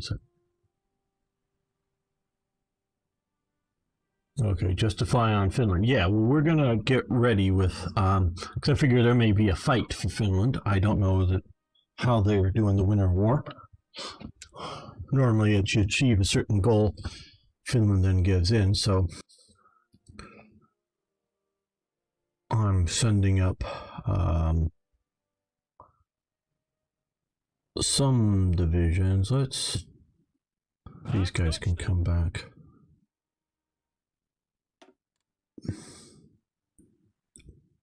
Later on.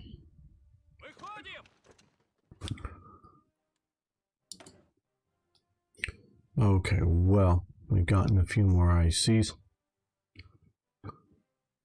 because it's taking the Baltic states.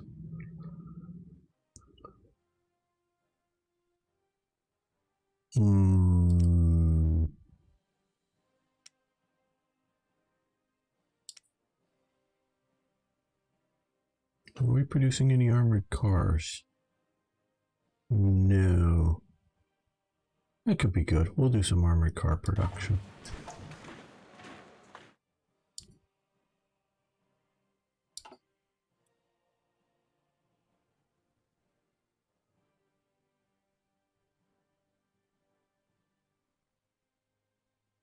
Yeah, I'm sure that is likely to be a significant issue of not having much in the way of experienced units.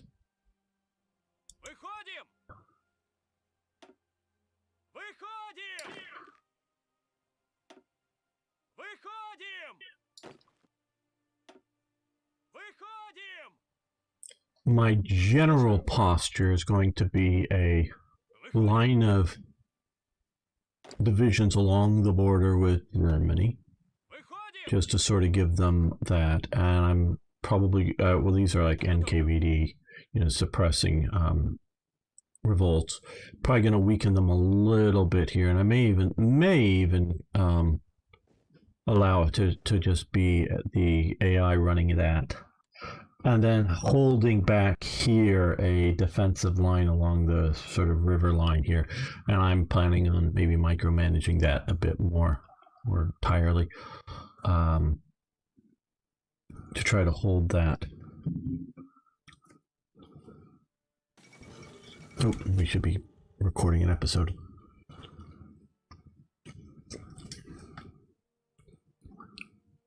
Yeah, behind the rivers. Absolutely. I'm going to have a line of bunkers and rivers. Okay, we're going to start recording another episode here.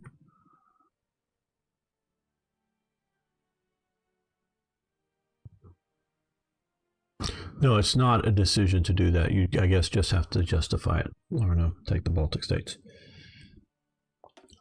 Welcome back, fellow armchair generals. This is Gamer1745 with my continuing playthrough of Hearts of Iron 4 with the La Résistance mod, or not mod, DLC, and as well as all the others. And of course, we're playing as the Soviet Union. They've just signed the Treaty of Karivoa. I'm sure basically Romania gives up some of its territory that it took at the end of World War I from Bulgaria, which was on the losing side. So, yeah.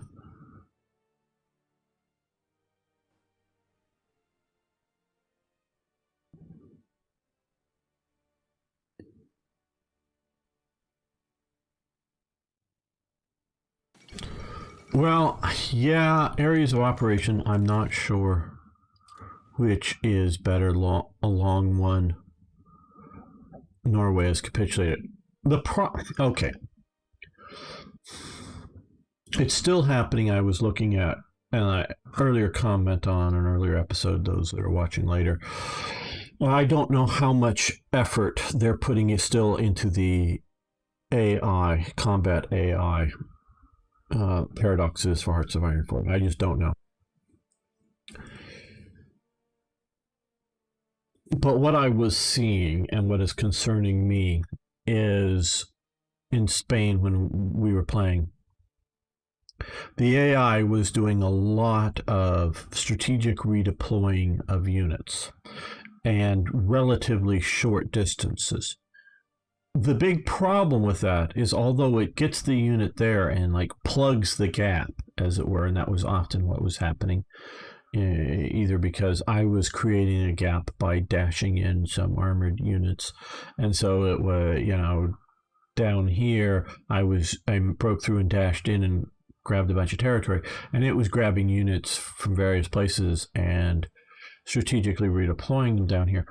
What is wrong with that is that the unit gets there and it is completely disorganized. So even when it's going on the offensive, it's moving in disorganized units, as opposed to, say, taking longer and then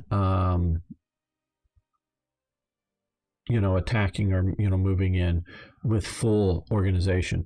Now with Hearts of Iron 3, you have the phenomenon of the delay in between attacks. And so when you strategically move a unit, you have, in essence, that delay between attacks. But it is not necessarily completely disorganized because you've just strategically redeployed it. So you can't strategically redeploy into a province that is already under attack. So you can only strategically redeploy to a province that isn't being attacked, but you are ready to defend it, if the enemy pushes to it. And if you're strategically redeploying into attack, you have that delay after attack, but it is sitting there at, it's a well-organized unit. So you have bad AI judgment, as this is going on for the length of the line. What's the sort of optimum length? And I don't know what it is. But so you have the AI shifting units, not necessarily unnecessarily, but often unnecessarily, by strategic redeployment, and not getting enough time to, especially on the defense, to get them organized before they're attacked. That is a very bad detriment. And additionally to that, you have the situation where for the longer battle lines particularly, is that the AI, because this is one general's command, it'll decide, oh, well, hey, we have plenty of units up here, but not down here. Let's move one of these units from here all the way down to here. So you have greater shifting of forces, as opposed to, well, let's just move this unit to here, one of these two units to here, one of these two units to here, and then sort of, shifting around forces more locally, shall we say. So I just don't trust the AI. And so the AI that I'm fighting, because of various things, isn't doing things very well, and always seems to take the broad front strategy, meaning trying to fully fill the front line with units, and not doing that well. And particularly for deep strikes, not just which we can definitely see as a potential very good likelihood or necessary of keeping the penetrating line fully filled so that it doesn't get counterattacked and cut off. Sure, but what it often does is devolve into spreading out your armored punch, if you will, into a bigger and bigger area so that it's weaker and weaker and weaker. And so that's also the AI doesn't understand digging in bonuses. That's another thing. So there's a lot of things that oh,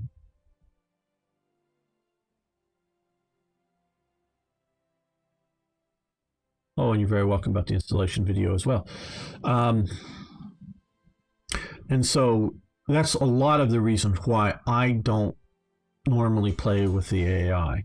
Now, in my few multiplayer games, which have been relatively fun, but I've disliked often because they go completely off the rails. Yes, yes.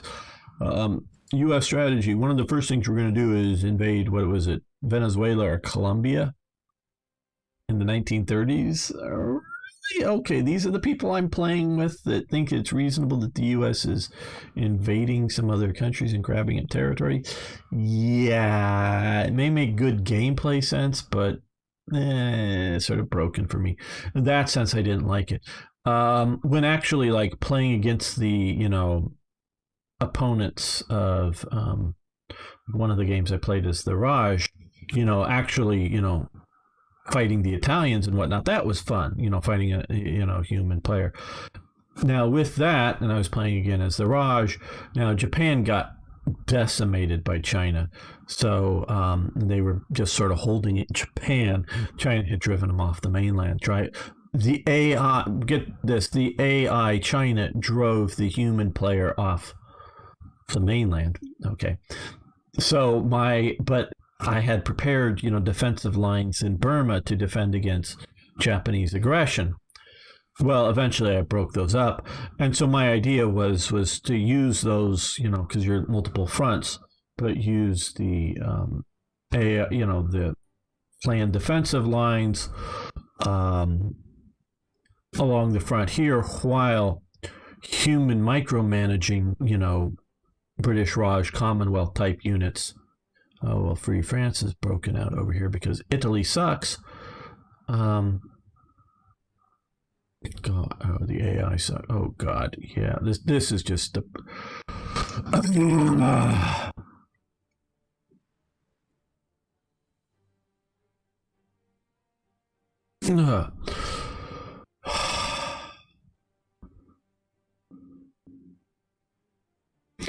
No, I don't expect everything to be just like it was historically. But gamer, don't you want a game that surprises you?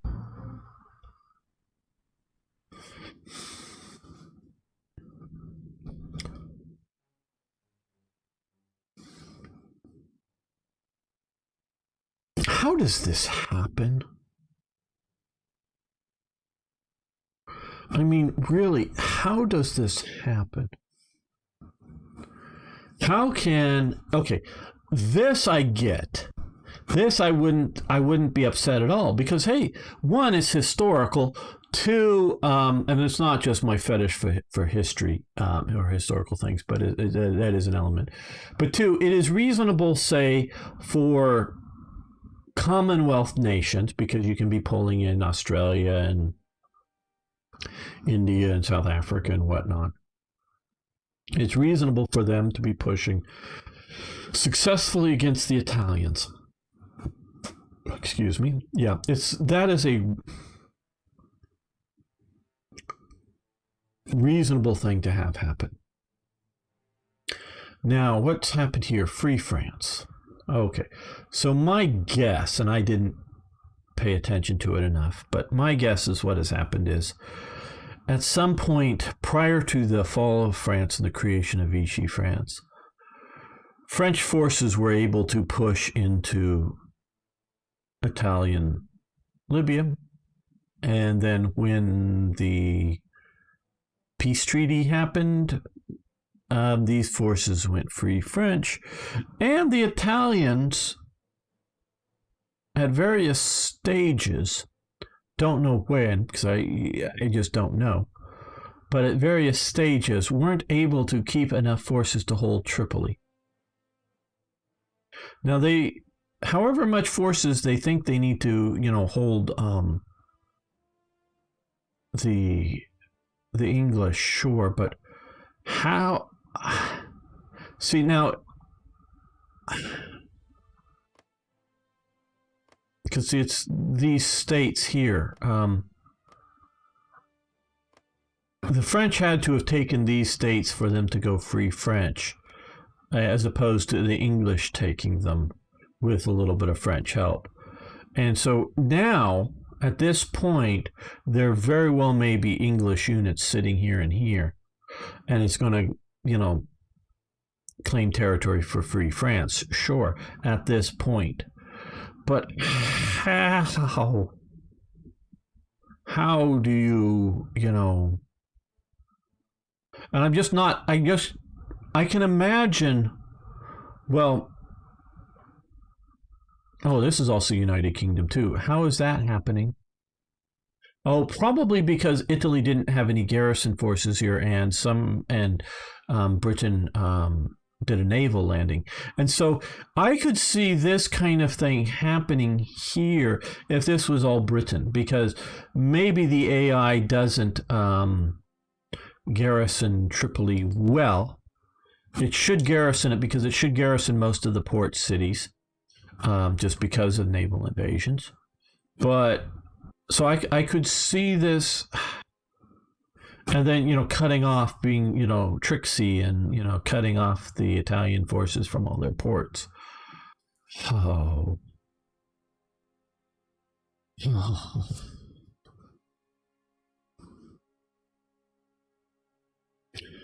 The AI, like we say, doesn't understand reserve, doesn't understand digging in, doesn't understand maintaining a reserve, doesn't understand maintaining decent garrisons against, say, naval invasion. Because to the best of my knowledge, let's look here, diplomacy, they are apparently at peace. So this isn't a case of Italy going to war with Greece, and then Greece coming into the Allies, and then the British, for whether it's because of naval landings or some other mechanic, gets the province of, or the state, I should say, of Albania. That could be a reasonable, as opposed to having it being a Greece thing. That could be a reasonable thing, but without Greece in the war, and it looks like we're seeing a British invasion of Rhodes. Okay, well, yeah. That's not an entirely unreasonable thing either. And we can see there are defenses here, which is a good thing. And so, yeah, I can see the. I am not trying to advocate, and I'll look at the chat in a minute. Maybe you guys are screaming that I'm an idiot, but that's fine. I'm not against the idea of, hey, yeah, the AI, it's doing invasions. Good. Yeah. I'm all for the AI doing this. And if the AI wins, great. I'm just wondering how big of an invasion, how bad of the situation that they were able to take this. This should not be happening. Italy should have enough naval presence in the Adriatic here to keep, if not enough naval presence down here. This might be contested enough, maybe, but they should have enough naval presence to keep an invasion from happening up here.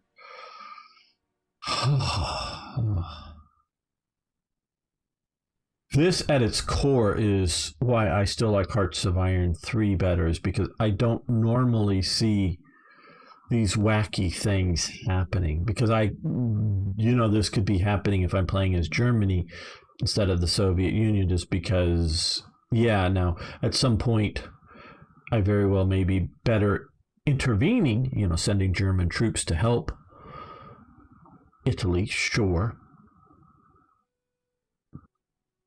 This just seems nutty to me. Okay, what are we all saying out power chat? Okay, well, it's fine. Russia let the AI control the infantry, you control the armor units. Yes, that's very good. Very good idea of splitting it between,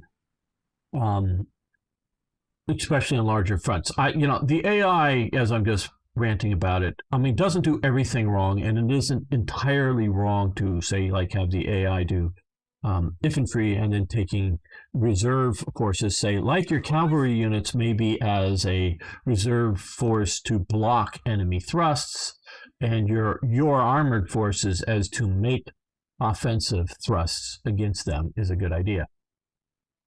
Oh, clearly the Hearts of Iron 4 combat AI is worse, in my opinion, than Hearts of Iron 3. Hearts of Iron 3 I consider to be bad combat AI. I have to say that because that's what I thought of it prior to Hearts of Iron 4 ever being announced. I thought the AI sucked. Now, it was Hearts of Iron 4. I wasn't around for the beginning of Hearts of Iron 3, so I can't comment on it. I was around at the time before the Motherland DLC was out, and the AIs, the biggest problem with that was a bunch of suicide, particularly Britain, suicide AIs into the suicide landings into the mainland of Europe, that at any undefended port it would invade, and then those forces would be crushed, destroying them and really doing bad things. They fixed that problem with their finest hour, but they did it so much that the AI almost entirely stops doing naval invasions. That's why with Black Ice you see so many scripted invasions, and then they do them sort of at the historical settings and times, because the AI won't invade anymore. And the problem, I hope this is interesting to people looking back at this. The problem was that Britain was doing any sort of invasion with not just some sort of raiding force and take it and leave or something like that, but they were doing, 4 or 5 division, including like Premier Armored Division, invasions on the mainland while Germany was at peace with all other nations other than Commonwealth nations. So what it would have made a difference to do those invasions once it was at war with the Soviet Union. That might have been a good idea. So keeping the human player, or if you're playing as Italy, say, and there's a German AI player or whatnot, keeping them on their toes and requiring garrisoning the Atlantic Wall, if you will, garrisoning the Atlantic coast, particularly. And I'll get back to some of the chat in a moment. And so when it might have been good, once you're at war with the Soviet Union, particularly heavily committed there, that very well might be good, that all entirely stopped, and to the point that we rarely, if ever, would see something even like a D-Day, a massive invasion. The parameters, what you needed to successfully invade it, however it analyzed the thing, got so out of control. So it sort of, the pendulum swung too far the other way. It sucked. Now, Hearts of Iron 4, at its release, the AI was just a complete shit show. Now it's still bad, and it's still worse than Hearts of Iron 3. So it is no longer as terrible as it was. It's gotten much better, and is reasonably okay if everybody, your side, their side, if everybody's doing these damn battle lines. So if it is a game targeted, unfortunately, for everybody drawing battle lines, and it appears that most HOI 4 players like drawing battle lines and then seeing the outcome. That's fine if that's what you want to play. That's not the game I want to play. So, yeah, I'm playing Hearts of Iron 4 for multiple reasons. I still think it has the potential way forward of being a truly great game. It has that potential. And just saying, I'm waiting, and a lot of people have said that, I'm waiting Hearts of Iron 5. Okay, you may have another 5 or 10 years from this point. I don't know. 5 years probably at least. 10 years is maybe a bit long. And so you have, that. And there's no telling that Hearts of Iron 5 is going to have the pendulum swing back the way 4 players of Hearts of Iron 3 would like it to swing. It may not swing in that direction. It may just be new eye candy for better computers and whatnot. I don't know. And so I really sort of hope, and I would like to be on a mission to build the Hearts of Iron 4 that I would like to see, which shares about 60 to 70% or more of what Hearts of Iron 4 currently is. I just want to change, 30, 40, or at least 20% of what Hearts of Iron 4 is. Now, and so, like, if both sides are drawing battle plans, like we saw a reasonable thing happen, and that's one of, like I will say, it's one of the major tests for the AI, is an AI upon AI fight in France. Not that it has to come out perfectly historically. That isn't the goal. The goal is the AI's, German AI smart enough to try to go around the Maginot Line? Does the French AI react to Germany coming around in a reasonable way? Does all this play out reasonably well? And as we just saw in this last case, it happened reasonably well. So that worked. It didn't maybe work great, but that worked. And so, it's not the worst thing out there but it's still not where it should be. And so that is one of my complaints why I still like Hearts of Iron 3 better. There's multiple reasons on that. Okay. So, okay, I'm calling. Okay, good night, Tippett. Maybe you've already left, but thanks. Okay. No, you understand this game. It's just wait for it. Thanks, yeah. Britain always likes to invade Bremen if you don't garrison it. Yeah, I do know with Hearts of Iron 3, some of these areas were sort of AI, at least, told not to do. And that goes back partially to player expectations that I think are reasonable, and because they're reasonably based on the idea that landings here were not practically possible. Sure, they can come in here, and well, again, because of both AIs and human players in this case, they take all your reserve divisions and put them on the front line and don't hold a reserve, because there was a 100,000 plus man army always in reserve in Germany until Western Allies and Soviet forces were on the German border. And it's not just the Volkssturm that's called out. It's the Wehrkress training units, I should say, and the Ersatz divisions that were sort of the home divisions, the training divisions that were mobilized for action. Now, some of those Ersatz divisions had previously been mobilized either temporarily for active combat or permanently beforehand. Sometimes they were, oh shit, we've got to go into Yugoslavia. Well, we've got an Ersatz division. Let's just use that as part of the overall invasion. And then after that, it goes back to sort of being a home garrison training outfit that, is trying to supply, take units, your recruits either going to go to as replacement troops or forming new units that have spent some time in a home Ersatz division. Kind of thing. So sometimes they went back to being that, and sometimes they sort of mobilized to being full normal front divisions. And of course, as Germany's being invaded, they're all being, all the schools are like being cleaned out. Combat schools, anti-tank schools, artillery schools, both the trainers and the students, as well as the equipment there, are being mobilized and sent into units for front action as things are collapsing. So that's as things are collapsing. And so it doesn't do the reserves that would have been here that, sure, you very well may be able to do a sort of super Dieppe, not quite a D-Day kind of landing successfully and take Wilhelmshaven and do lots of damage here. But your losses from the local reaction forces would have been tremendous.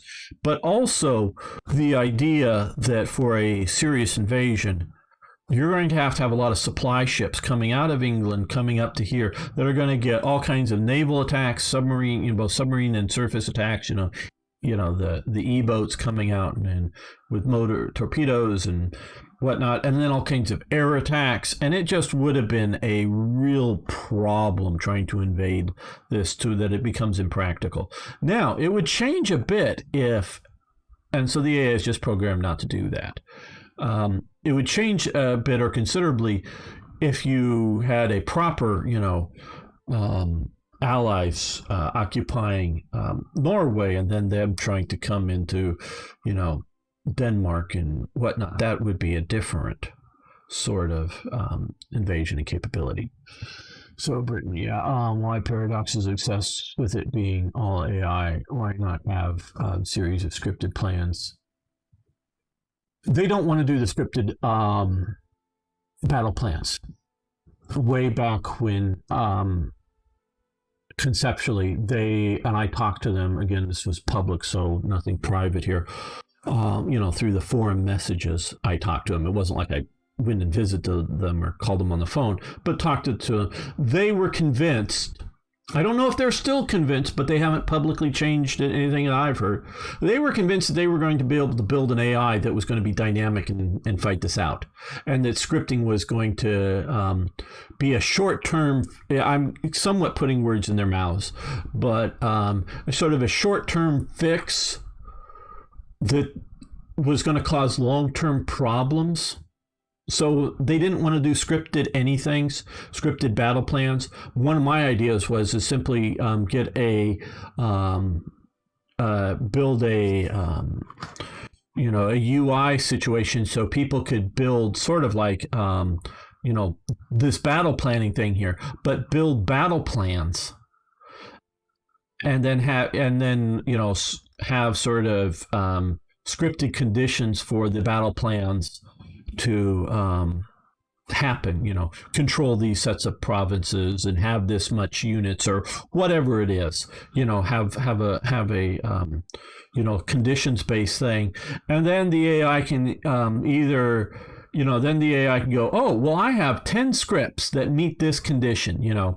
I hold Paris, this is like late 44 or something like that. I hold Paris, I hold Dieppe, and, I hold Orleans or something like that, as well as some of these other things. I hold all this, and Germany holds that. Okay, and, and I have 25 divisions on the mainland of Europe, and I have this and this and these things. Okay, and I have 10 battle plans that I could choose from. Now, the AI may not be able to, from that point, choose which plan is best, because it's already looked at all of the conditions. Germany has this many divisions in these areas or whatever it is. Just have a series of conditions that the AI could set in. The human designer could set in, and then the AI can do it. So it comes up, okay, I have 10 suitable plans. And then it can be a random choice. And it could also be, you could put weights like I do for make the AI picking which choice to make in an event. You can have weights. Well, this plan has a weight of 10, and this plan has a weight of 2. Well, more often I'm going to pick, out of a random selection, a weight of 10 unit or a plan versus a weight of 2. But once in a while, I'll pick that weight of 2 just out of random, choices. And so you could weight them, and so it could be humans. So it's not like, because part of the thing was once the AI plan for defending France, for France defending France in 1940. Once you learn that, then you can have, you can plan around it. Yeah, you can. But if you had a bunch of them bunch of crowdsourced thing, but they just blew this all off as they're going to do good AI. And I was asking them at the time, what in the hell makes you think you're going to be able to do this good AI since you've not yet been able to do this good AI? Oh, no, don't worry, we're going to do this. And I don't know whether, and I'm not going to say any names, partially because I may be wrong, because it's been more than a year now, a couple of years. I don't know whether the guy sitting on the other side of the keyboard was Gamer's right, but the company says that this is the policy. So I'm going to defend the policy because that's what they give me the paycheck to do. So I know what I'm saying is stupid, but I need to say it. And I know it's not going to happen, or whether they truly believe that, hey, yeah, every time I've hit my head with a hammer, it hurts, but the 30th time it ain't going to hurt. I'm going to try it one more time to see if I've, not going to hurt when I hit my head with a hammer. What makes them think that they're going to do a good combat AI? I don't know. They've yet to be able to do that. Daniel versus HOI 4 devs. And just outplaying. Yeah, well, yeah, Daniel is really good. Dan 9L. Yes, Daniel. I just know him as a sort of an online thing, of course. He's really good, and he is one of the best sort of min-max players. He's an in-house beta tester or alpha tester or whatever. And he is super good, and I have watched some of his stuff, including watch him play one of the Black Ice mods. He is really, really good at doing that kind of stuff. So, yeah. And I do know, at least it has been their policy for testing the AI out, is AI versus AI fights, not AI versus human, because they've just maybe gone to the point of acknowledging that they're not going to be able to make an AI that can fight the human. So I don't know, other than they, well, thank you. Other than that, they've already gone down this path and they don't have the budget. And I'm not saying Paradox is, however big and budgeted the company is. The HOI 4 development team, because selling DLCs is what they're now selling out of it. Which, thank God, they didn't just release the damn thing and then walk away from it, because that would have been god-awful terrible shit. But the budget for the development team to go, well, yeah, we're going to create this whole new UI for people to, draw their battle plans and then lock them in, and this is what you do, and we're going to then do this, and then however much programming that may be, as in hours of human time. There very well could be in the tens of thousands of hours, because I'm thinking, it's not just going to be 100 hours or something and have one person spend, 40-hour week. So spend 2.5 weeks or something, and, one AI programmer and even one UI programmer to program and, give us a few buttons, and that we take, our this kind of thing and create battle plan for defense of France, case orange, or whatever you want to call it. And this is that. And then once, with then, okay, phase 1 and then phase 2, if this and this has if like this province and this province has fallen here, then all units here fall back to this line as soon as possible, or just once Nancy has fallen, fall all units back to this defensive line. And then, but once this has happened, then this, and then, but once this has gotten to point of this plan has failed, meaning these things, will now try to AI look to see if you have an alternative battle plan. Oh, well, yes, I have a battle plan that says that if all of this side of the river here, God, I hate states. That could be another rant. Again, and I've done it too many times. But once all these states here, draw a battle plan to defend this sort of area here, these provinces here. Oh, I have that. Okay, we're going to shift from that case orange defensive plan to case 25, this defensive plan for this area down here, and it needs 10 divisions. Okay, I have 10 divisions. I'm going to deploy these 10 divisions and follow this, while up here there's, case alpha trying to defend over here, and have these different look at cases, and then have, what do I have to plans? Then once I determine it's failed or succeeded, now once it's succeeded, oh, well, now it could be I'm defending France, but I've now fully think I'm defending everything I need to defend, and I have 20 extra divisions. Oh, well, with 20 extra divisions beyond my defensive needs, and that includes like for defending, against Italy and maybe whatever you may think you need to defend against France and defending against possible naval invasions. Once you have 20 extra divisions, well then, I have a plan for that. The SAR offensive kind of thing. And so, we'll do a SAR offensive with those 20 divisions. And if that's, and sort of periodically reevaluate conditions as to pick which scripted plans. I think that would be an excellent solution. But no, they're going to develop an AI, a wonder AI that's just going to be smarter than the humans. Yeah, I know you're finding it fun, 27, but there's not that many viewers, which means they may have gotten bored and already left. So, yeah.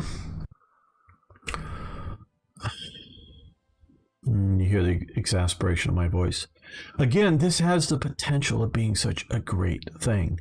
And knowing some of the really great AIs being developed out there, I bet you there are AI programmers, and not even necessarily AIs that heuristically, I think I'm saying that right, learn, that are actually learning AIs that learn as it fights these things, but just simply the sort of preset AIs that this is, that there are probably programmers out there, whether starting with the current code or starting over, could program a damn good AI.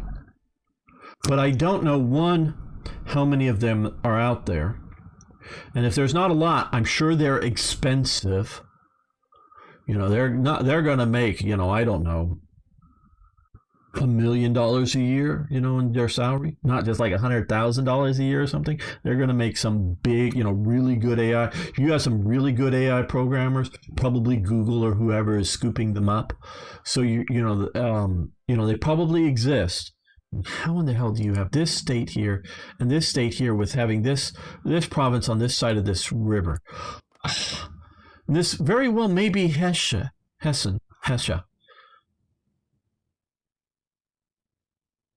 That very well may be the political thing, but this is the this whole mechanic. That's what really bugs me about this mechanic. It is state mechanic. And then we get where's supply zones, where is this all one? No, this can't be one supply zone. Supply areas. Okay, well, I'm not seeing if this is all one supplier. That can't be. I don't know. I don't know. But some of these supply. How do you have this supply? Well, I guess it's larger here. How do you have this supply zone with these three provinces in this supply zone and not in this supply zone? How do you have that? How can you possibly have this? Oh, well, it's based on the state. Okay, good. And how the hell do you? Yes, this is the political Brandenburg. Oh, okay, good. But how do you?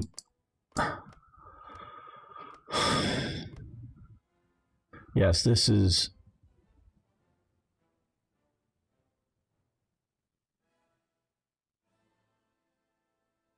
Okay, this is just walking into the walls because the game is still in a bad state. Yeah. And so this is just the thing,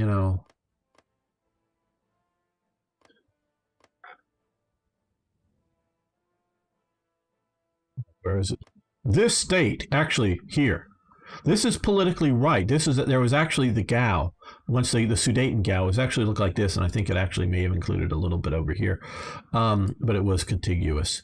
Really was this sort of stupid level of situation because it was created with the fall of Czechoslovakia and throughout the German Reich. Instead of, they created this to sort of please the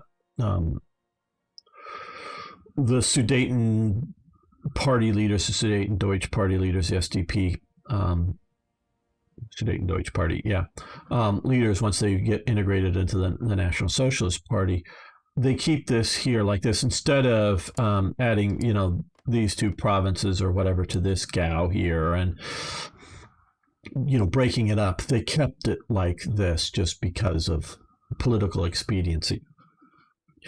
So that is a correct thing, but that obviously is not a supply zone. I mean, God, obviously not. And I know I've jumped over topics, but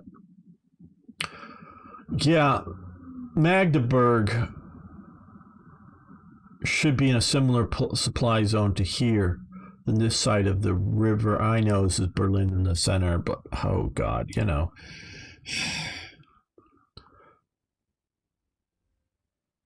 Yeah, people, how do you do that? This is just why I hate the state mechanic. Okay, but back to the sort of the AI rant. So yeah, it may be $1 million a year or something, and I don't know how many people it would take, you know, because you don't necessarily want to spend 10 years on the project because, you know, to have it done, or obviously that's maybe a bit long time, but, and this is what they did find one of the reasons that they stated, and I believe it's true, is that during development, and one of the delays and why the AI was so bad at release is that 2 or 3 times during development of Hearts of Iron 4, they made significant major changes to the game that the AI, to either continue with the AI that they had already developed, to add to it to make the changes was just going to complicate the AI significantly, and making it, running the AI would run through so many more processes that it was going to bog things down and slow it down. Or they had to just simply scrap it and start at base level 0 again and start over again. So that's what they did 2 or 3 times. They entirely scrapped the AI because they had, for whatever reasons, whether because of AI problems or just because of design decision changes, that they had to go back over and completely scrap the AI and start fresh. And so it was just not ready. So they spent a lot of money, not just time. Got to figure time is money because you're paying for, you know, human monkeys. I don't, you know, but, you know, imagine monkeys chained to a typewriter or to a computer. People there to sit there and code that are well paid. And these are well paid people. And I don't want to discourage them or deride them for their intelligence or their ability. But so you had to pay these people, whether they're doing, you know, making these graphical images or whether they're making the 3D map, and these are different people, and they have a pool of talents at Paradox, you know, so they, you know, having graphics artist that makes these images here, you can't assign them to doing something with the AI. They're not like multi-talented in the sense that you just plug them in. So they only have so many people that are AI talented, and they have a bunch of games in-house, not just because they both publish in-house games as well as other people's, like the people who do City Skyline. I believe that's a different company that actually does the programming of it. They just publish it. They don't make it. They may consult on it and, you know, have influence over its development, but they may sort of produce it. But the actual dev house, I don't know the exact arrangements with them, but it's a different dev house. But you know, Stellaris, HOI, Crusader Kings, EU, those are all in-house development. So they have these, you know, collection of AI programmers, and they seem to do the AI well for things like EU. They seem to do that well. They seem to have that down. And so, you know, getting these guys, again, I don't want to disparage, because I can't even come close to doing their work. So I'm not evaluating from a, you know, a guy who knows how to program AI and to say they suck compared to other AI programmers. We may still be talking about brilliant AI programmers that just have a task that's beyond the current capabilities of most AI programmers with the time, budget, restraint, whatever, you know. But the product they put out sucks. They may not suck. Again, I want to be very clear. I don't necessarily think the AI programmers suck because I don't have any good evaluation for it. And I don't know of another, other than, say, Hearts of Iron 3 or something, which does a bit better job, but just a bit better at this stage. not a greatly better job. But I don't know of another game that does it as well. And don't throw up Strategic Command or War Plan to me, because I know those games well. Those games, comparatively, well, this is a turn-based game technically. This is not a real-time strategy game, but the turns are 1 hour in length, not 1 day, 1 hour, and it sort of sits initiative between it. So technically, it's not a real-time strategy. It's actually done in turns, but the turns are so short that humans perceive them as a real-time thing. So it's not actually real-time. It is a turn-based thing, but it's actually maybe hourly. Yeah, no, the turns are actually hourly turns. They're not daily turns. They're hourly turns. So every turn is an hour. And so the amount of AI programming that has to go in for every hour, because it has to reevaluate this every hour, as opposed to Strategic Command or War Plan every 2 weeks or 4 weeks or whatever the turn is in Strategic Command, so that the levels of AI are so much more simplistic for Strategic Command and War Plan that you get a very different thing. And so it's Herbert who does the AI programming for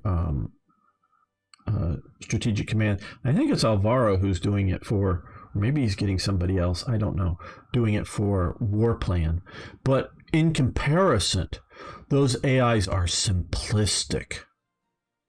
They really are simplistic compared to what is going on here. I know that much. So don't tell me that, those are, and don't then also some sort of tactical AI with a limited, map board that we're playing on. And that's also different. Maybe not as simplistic, but it's not as complicated as this.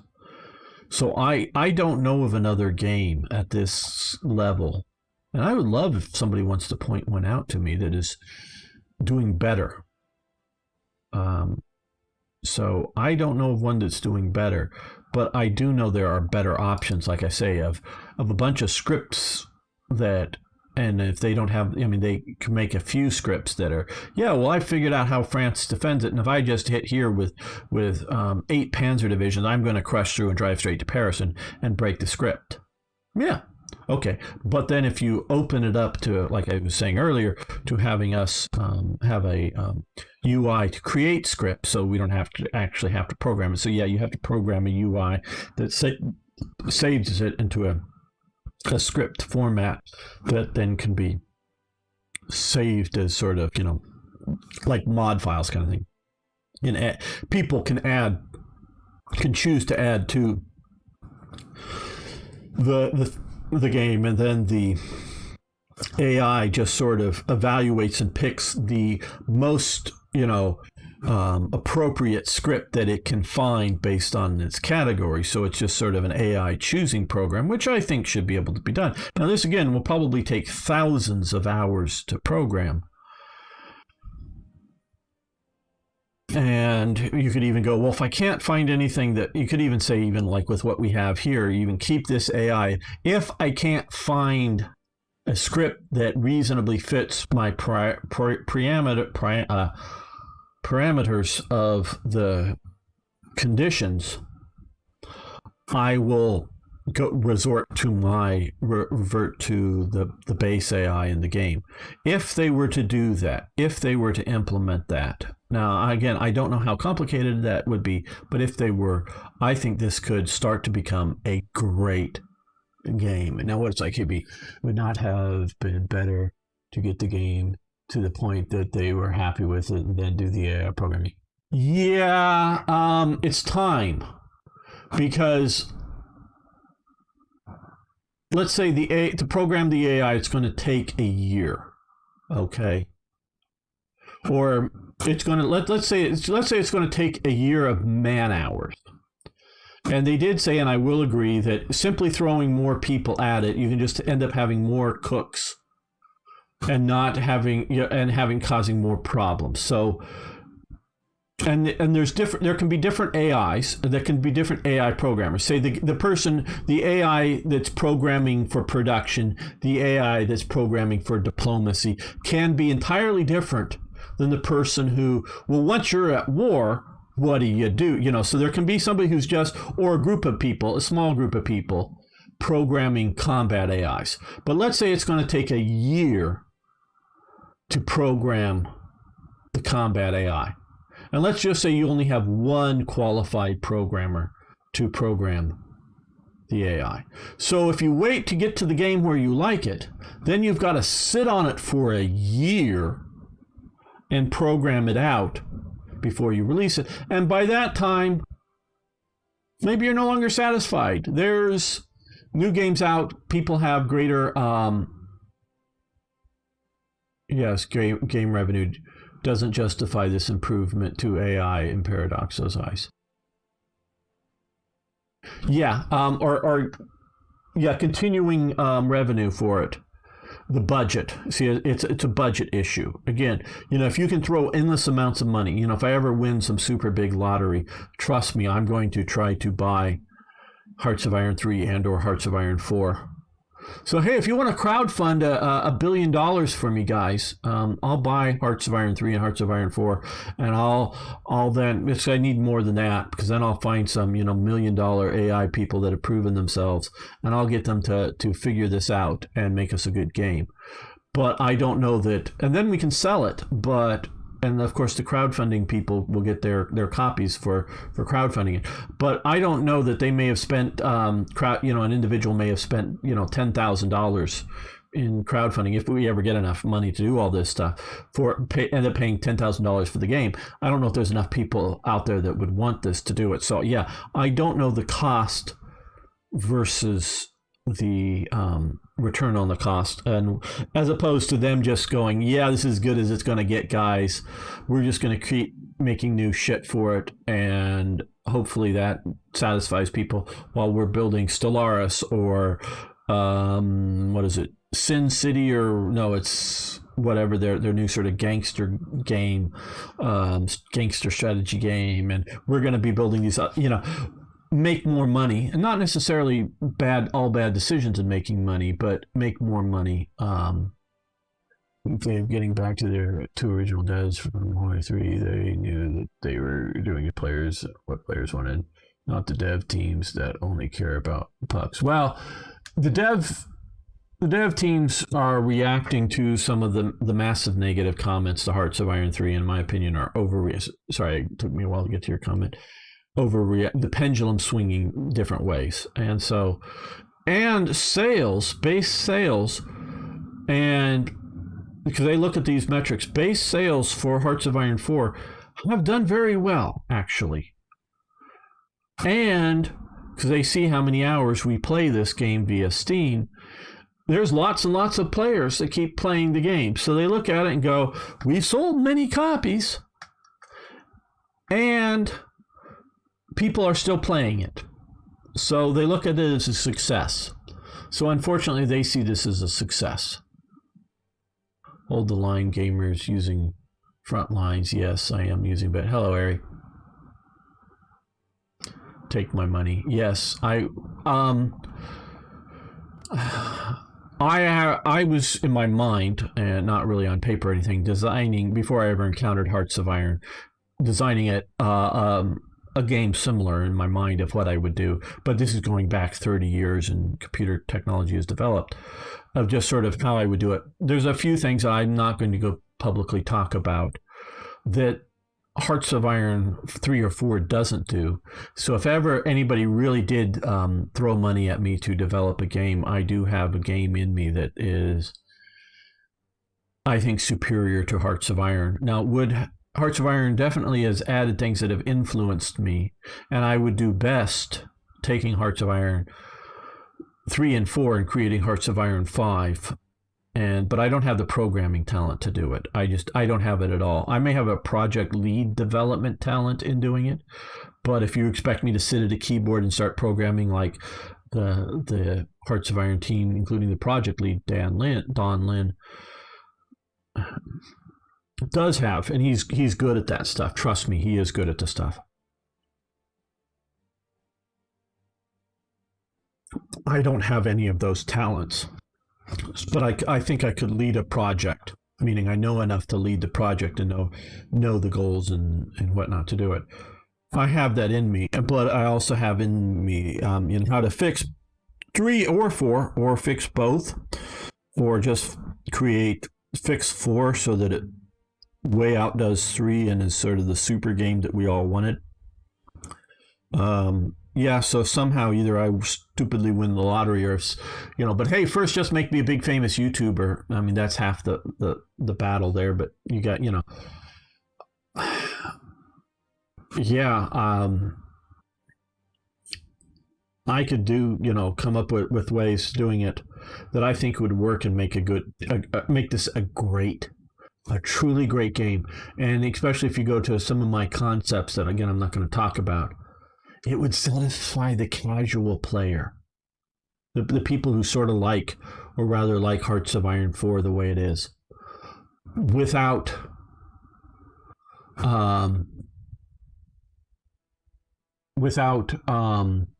ruining it for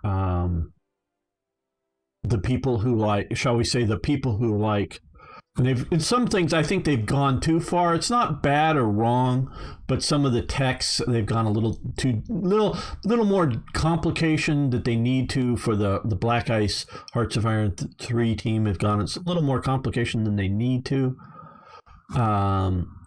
But would satisfy those players, and sort of my concept would satisfy both the casual players and the detailed players. But I'm just for various reasons, I'm just not going to give it away without.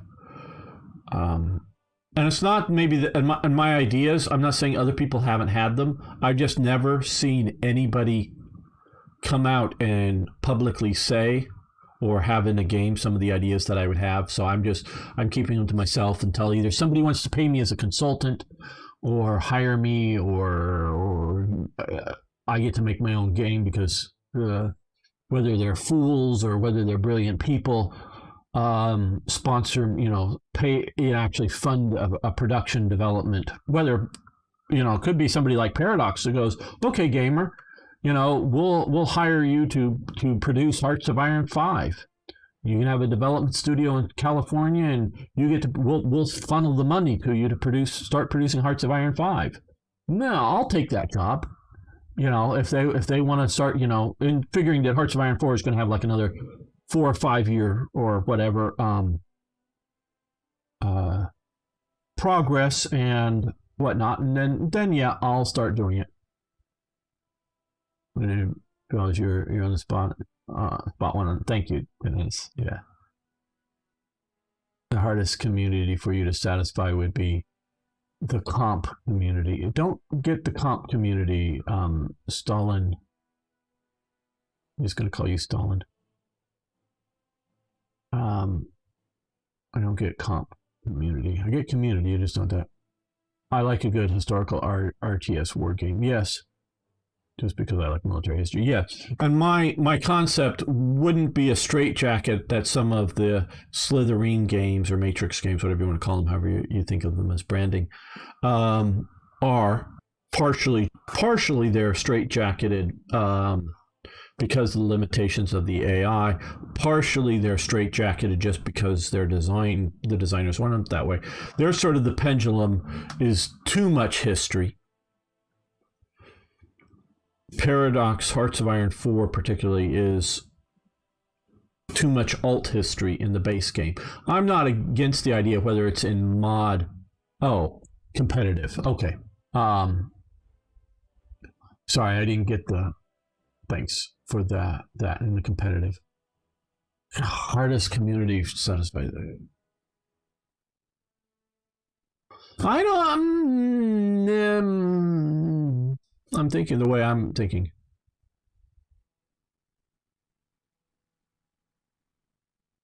Well, yeah. Sorry, I'm missing what you're saying, BC. I just battle cruiser, battle commanders, battle plane. 27 tennis. Please define the term BC for me to get full clarity. Maybe I'm just fuzzy at the moment and something I've heard of and just not thinking of it at the moment. Oh, Black Ice. Oh, okay. Yeah. I'm okay. I normally just see it as BICE, but yeah, okay. Just yes. And it's sort of that. Take Hearts of Iron 3, combine yeah, but their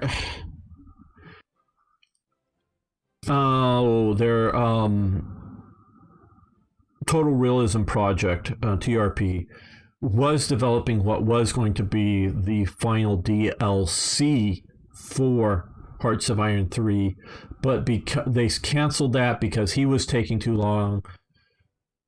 I understand that he I don't know him well, but he stated that he had gone through or was going through a nasty divorce, and that derailed his production schedule for developing what would be the DLC. And since that got delayed so much, and they were getting ready, and which turned out to be premature, so they should have stuck with it.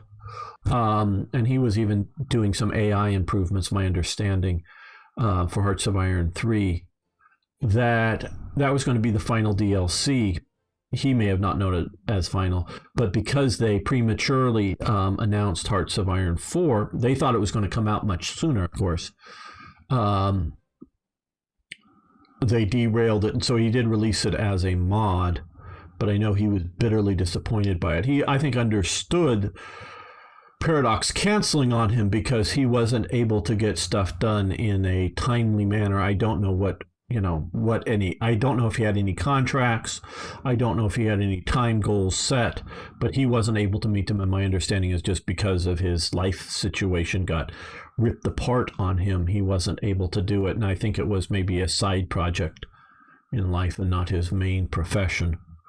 And so he was bitterly disappointed. I don't know if so bitter at Paradox, but just bitter and disappointed that he didn't get to release it. That would have done a lot of things, including adding railways or a railway mechanic-like thing to Hearts of Iron 3.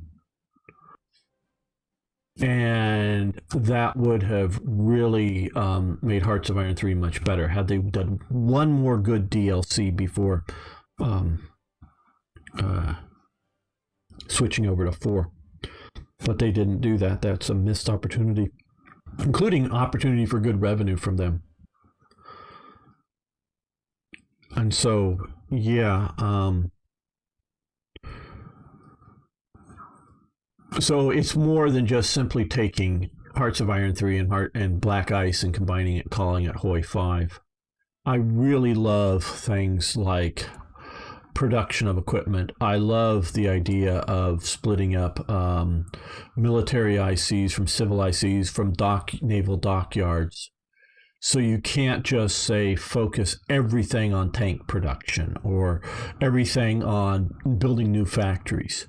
Now you can, and I like it. Now I normally just don't use the convert mechanism for various reasons.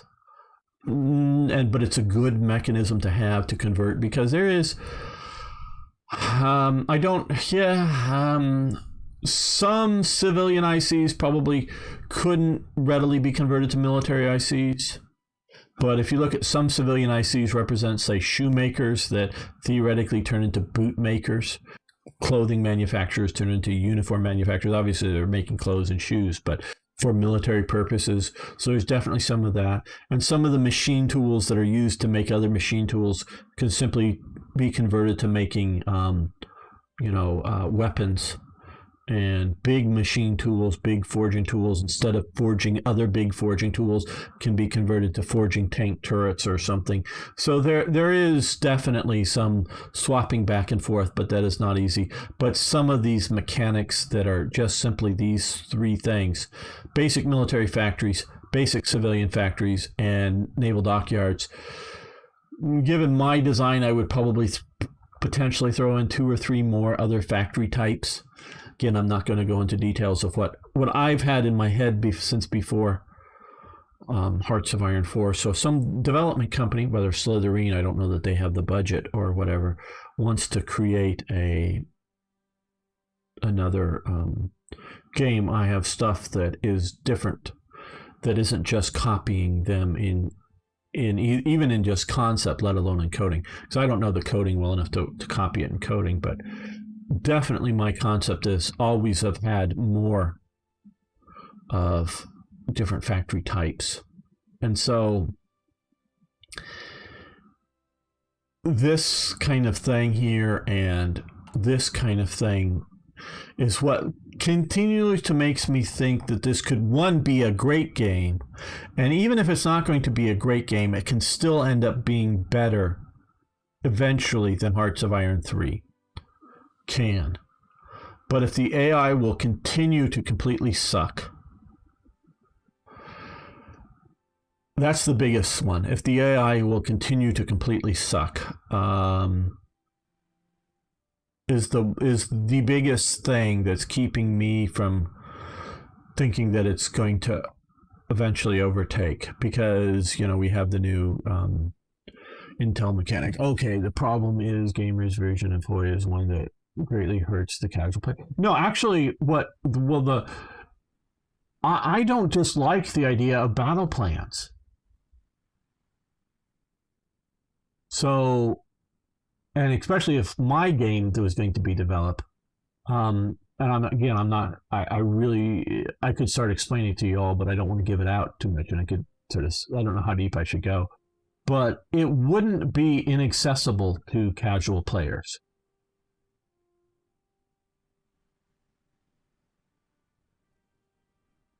Yeah.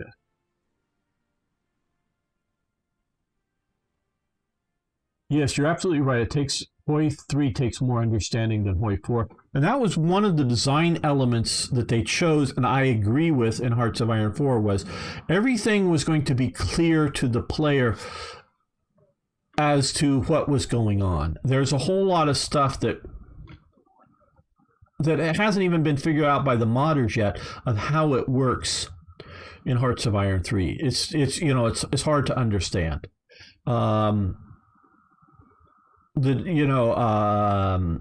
Everything was meant to have an easy understanding of what it is and what it does and why it's happening in Hearts of Iron 4. And that is something that is something that is a good design decision, and something that, not everything they've done, everything they've changed to is bad in 4. I'm not an inherent HOI 4 hater. I am not.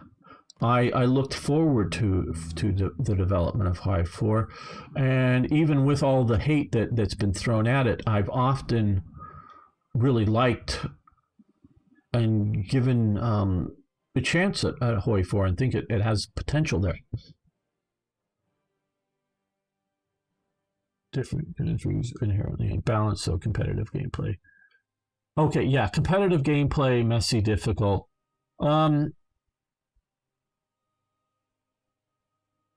Well, this is why with competitive gameplay, and that's people that you have to deal with. Yes, this isn't chess.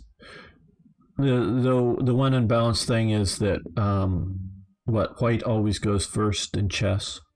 But otherwise everything is equal in chess, so it is purely up to the competitors. It is never meant to be that. But this is to sort of balance competitive versus historical. This is why you can't just go, okay, 1936, oh, have war, 1936, have war if you want. And U.S., first thing you're going to do is move in and take Mexico, United Mexican States. What the hell's going on here? I don't know. Maybe that's just the official name of Mexico. I don't know. First thing, well, we're going to grab Mexico and do this and grab. Or, first thing, 1936. Okay, U.S. declares war on Germany and is developing a battle plan that's an invasion of Germany. First thing, 1936, going to invade here. Is to have a historical limitations as to when certain nations and under what conditions certain nations can get into the war. And so France is probably always going to be screwed. And it's sort of, to be somewhat historical, sort of kind of needs to be screwed. Now, of course, Poland is completely screwed. I mean, there's no way around it. but, and so there has to be, when can the Soviet Union declare war on Germany? Which may be sometime after serious landings are happening in Britain. So once Germany is landed in Britain, the Soviet Union can choose to attack if they want to. But they can't attack until that point. So Germany doesn't have to strongly garrison its borders when it's attacking France, but really knows that it's going to have to start taking on the Soviet Union if it's invading Britain. Now, if it thinks it can, put the nail in the, Britain's coffin fast, then yeah, because we, have an army, that's going to hold here and help hold, Hungary and Romania and blitz Britain out and take it fast, well then, okay, that frees up all the Panzer Division. Then they move over here, and now they can just roll east or something. Yeah, and so that kind of thing. So competitiveness would work with certain historical limitations, and sort of when can the Soviet Union start on the war? Equipment building in HOI 4 is nice indeed. For me, the basic game plays. Yeah, it's easy. Draw a line, see what. I agree. That's why I like to do micromanaging things.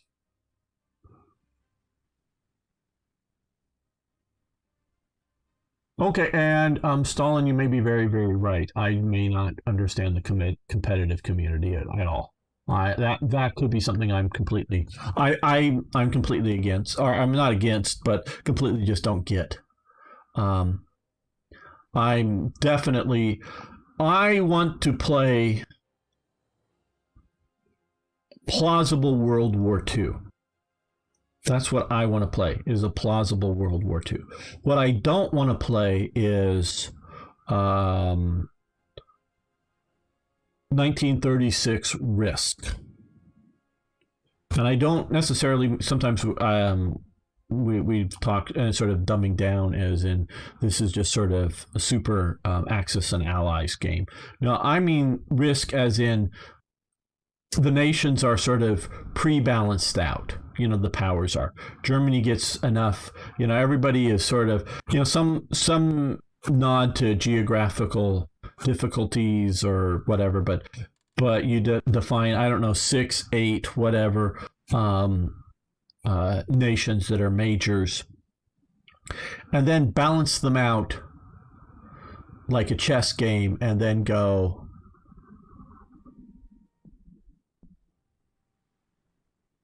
it is plausible World War II. Okay, well, then if it's plausible World War II, then you have a situation that the U.S. cannot get into the war until Japan attacks. Or if it gets into the war and has high casualties in any one battle, the national unity will crumble as, why die for foreigners kind of thing. I've never played Hearts of Iron 2, so I don't know how much that is that, Arno. So, yeah, and so, because, without the Pearl Harbor attack here, the U.S. would not, and I repeat, would not have put up with the casualties. And there was actually really, was it Iwo Jima or Saipan or... no, Saipan's here. Maybe it was Saipan or one of the battles that did get a fair amount of negative publicity in some newspapers. That was the high casualty counts. That was really starting to shock the American public. Starting to. But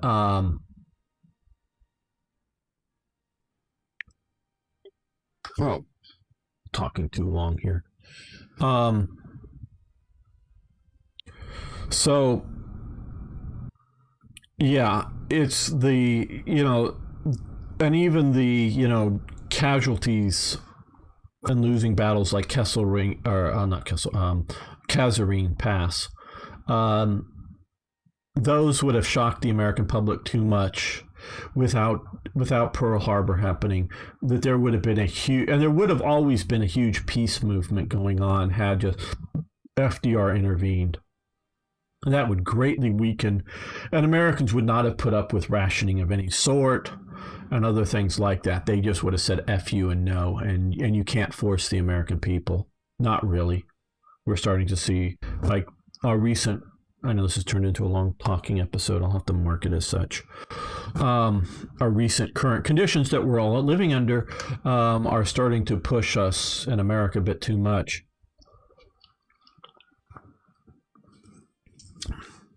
Whether they came out as orders or they came out as being asked, the stay-at-home directives, shall we call them, Americans consented to that. It was the consent of the governed. But we are better armed than even our army. Yeah, unless you're going, well, they'll nuke a city. Yeah, no, the U.S.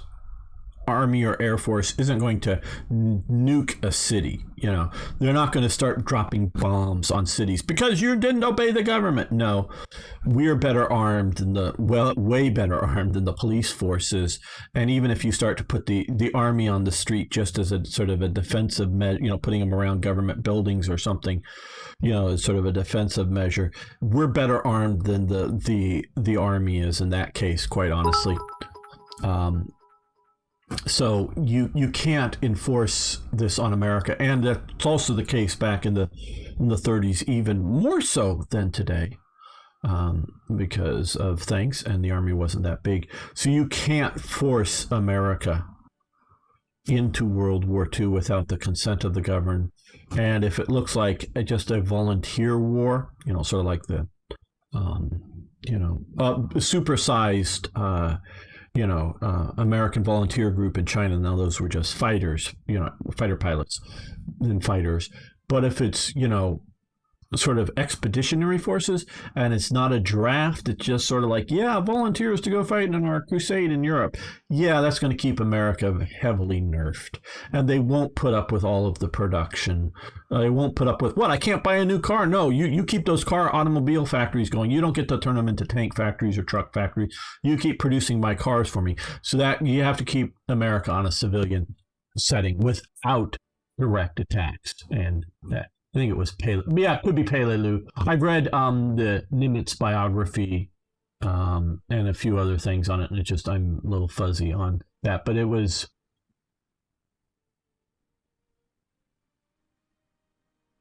some of the stuff that really started to shock the Americans, the level of casualty. But trust me, the Americans weren't, the casualty levels, whether it's Saipan or Peleliu or whatever it was, wasn't to the stage of, oh my God, this is so terrible, we've got to quit. No, this is, oh my God, this is so bad. Are our leaders making the good decisions? Whether it means to, this island is too fucking hard to take. Maybe we ought to pull the hell out of it and just surround it and starve it. Or, do we have to take that island? Or should we spend an extra 20 days bombarding it with artillery and air attacks? That was, in everything that I've got from my reading, the only real questions was our leadership making the right decisions? Whether it was the division general, should he be fired, or was it the overall theater commander Nimitz on the sort of the Pacific campaign, MacArthur sort of on the island hopping Philippines campaign, the Pacific out here, Nimitz or MacArthur, should they be fired, or some intermediate, those were the only real questions going on. It wasn't whether we should be in the war, whether we should be fighting China or Japan. So that they were questioning at that point. And even some of the sort of, Battle of the Bulge and some of the reverses and some of the, Anzio, those were only to whatever level that they were getting into popular opinion that things may not be going great, because it's highly censored press, of course, is only should maybe a particular general be fired, should maybe we withdraw and invade some other place. It wasn't like should we leave. So America was in it, but because of both bad behavior of Germany particularly, and long-term bad behavior by Japan and their attack on Pearl Harbor, America was in it to win it. But without that, and so if you're talking competitive play, Japan, just don't attack America. Don't attack the Philippines. And if you're saying that attacking Singapore and Indonesia and some of the other colonies is enough to bring America into it, yeah, that America needs to be nerfed. Yeah, it's going to produce a hell of a lot, but it's only going to produce a quarter or something of the production capabilities. And if you're going to have a draft, you better not have high casualties, or you're going to get serious revolt risk in America, and actual revolt risks, because nobody's going to want their sons to go off to fight for some foreigners, and especially foreigners that most Americans aren't related to. Or it's got to be a volunteer army, and that's a whole nother thing. It was when Japan took over Asia, but the Axis surrendered simply because Spain didn't use their volunteer tanks on the Soviet Union, and D-Day just barely landed and could easily have been beaten back. But because 3 tanks weren't doing what they were, or I presume you mean tank divisions, they gave up when they could have won the game in a year's time. Yeah, well, multiplayer is... Well, okay, one of the players need to be having, unless they're truly going for some competitive, esports title of some sort. It's when it no longer becomes fun for the player, they quit. So if things don't work out what they think, then they quit and whatever.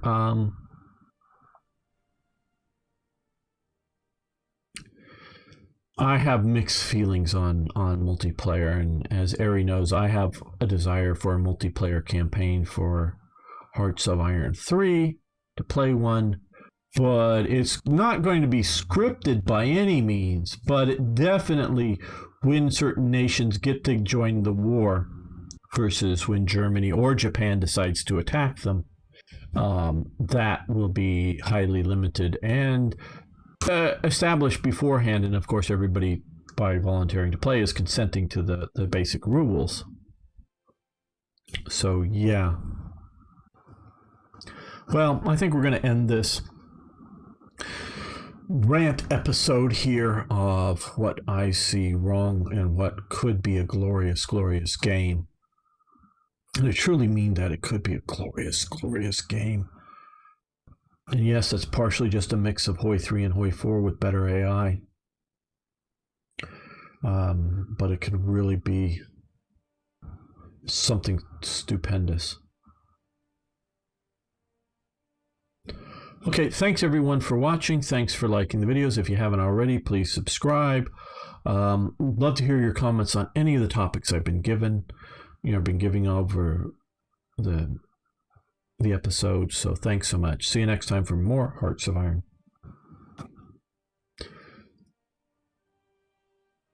Yes, and I think we're going to be ending the stream here. It's getting about that time anyways. Normally it's about 4 hours, but 3.5 is good. We're going to save this. We're going to continue. I am not giving up on this. I do want to, whatever's happening otherwise, meaning which sort of started this is what, now we've gone over to, this has all been turned over to, from Free France to Britain. But, no, this is just the Allies view. Sorry, because I hit the stop button. No, this is still Free France. Sardinia. I guess France took Sardinia before the surrender. I didn't even notice that until this moment. Yeah. And to me, it's just what's ridiculous is that the programmers haven't set up the Vichy surrender thing enough to return the Italian territory once they surrender to Italy, because I don't think this is truly a Free French naval invasion operation. I'm ranting again. Or a British naval invasion operation that they've turned it over to the Free French. That would just be stupid. So yeah, some of the stupid stuff going on. even with all that going on, I want to see how it is to defend against a German attack. That's sort of my goal with this series. And I'm going to keep that going and playing in the future. So either watch on Saturdays or catch it on YouTube, or both later on YouTube episodes. So thanks, everyone. Tomorrow we'll be playing, at least I'm playing, I hope a few of you will join me, some War Thunder. Have some ideas for some battles, which we sort of tried to do last week. If we get enough players, we'll do. And Wednesday I'll be streaming for Slytherin and playing Panzer Corps 2. I'm not yet sure what Panzer Corps 2 missions, operations we're going to do, but something. Okay, so yeah, War Thunder tomorrow. Arno.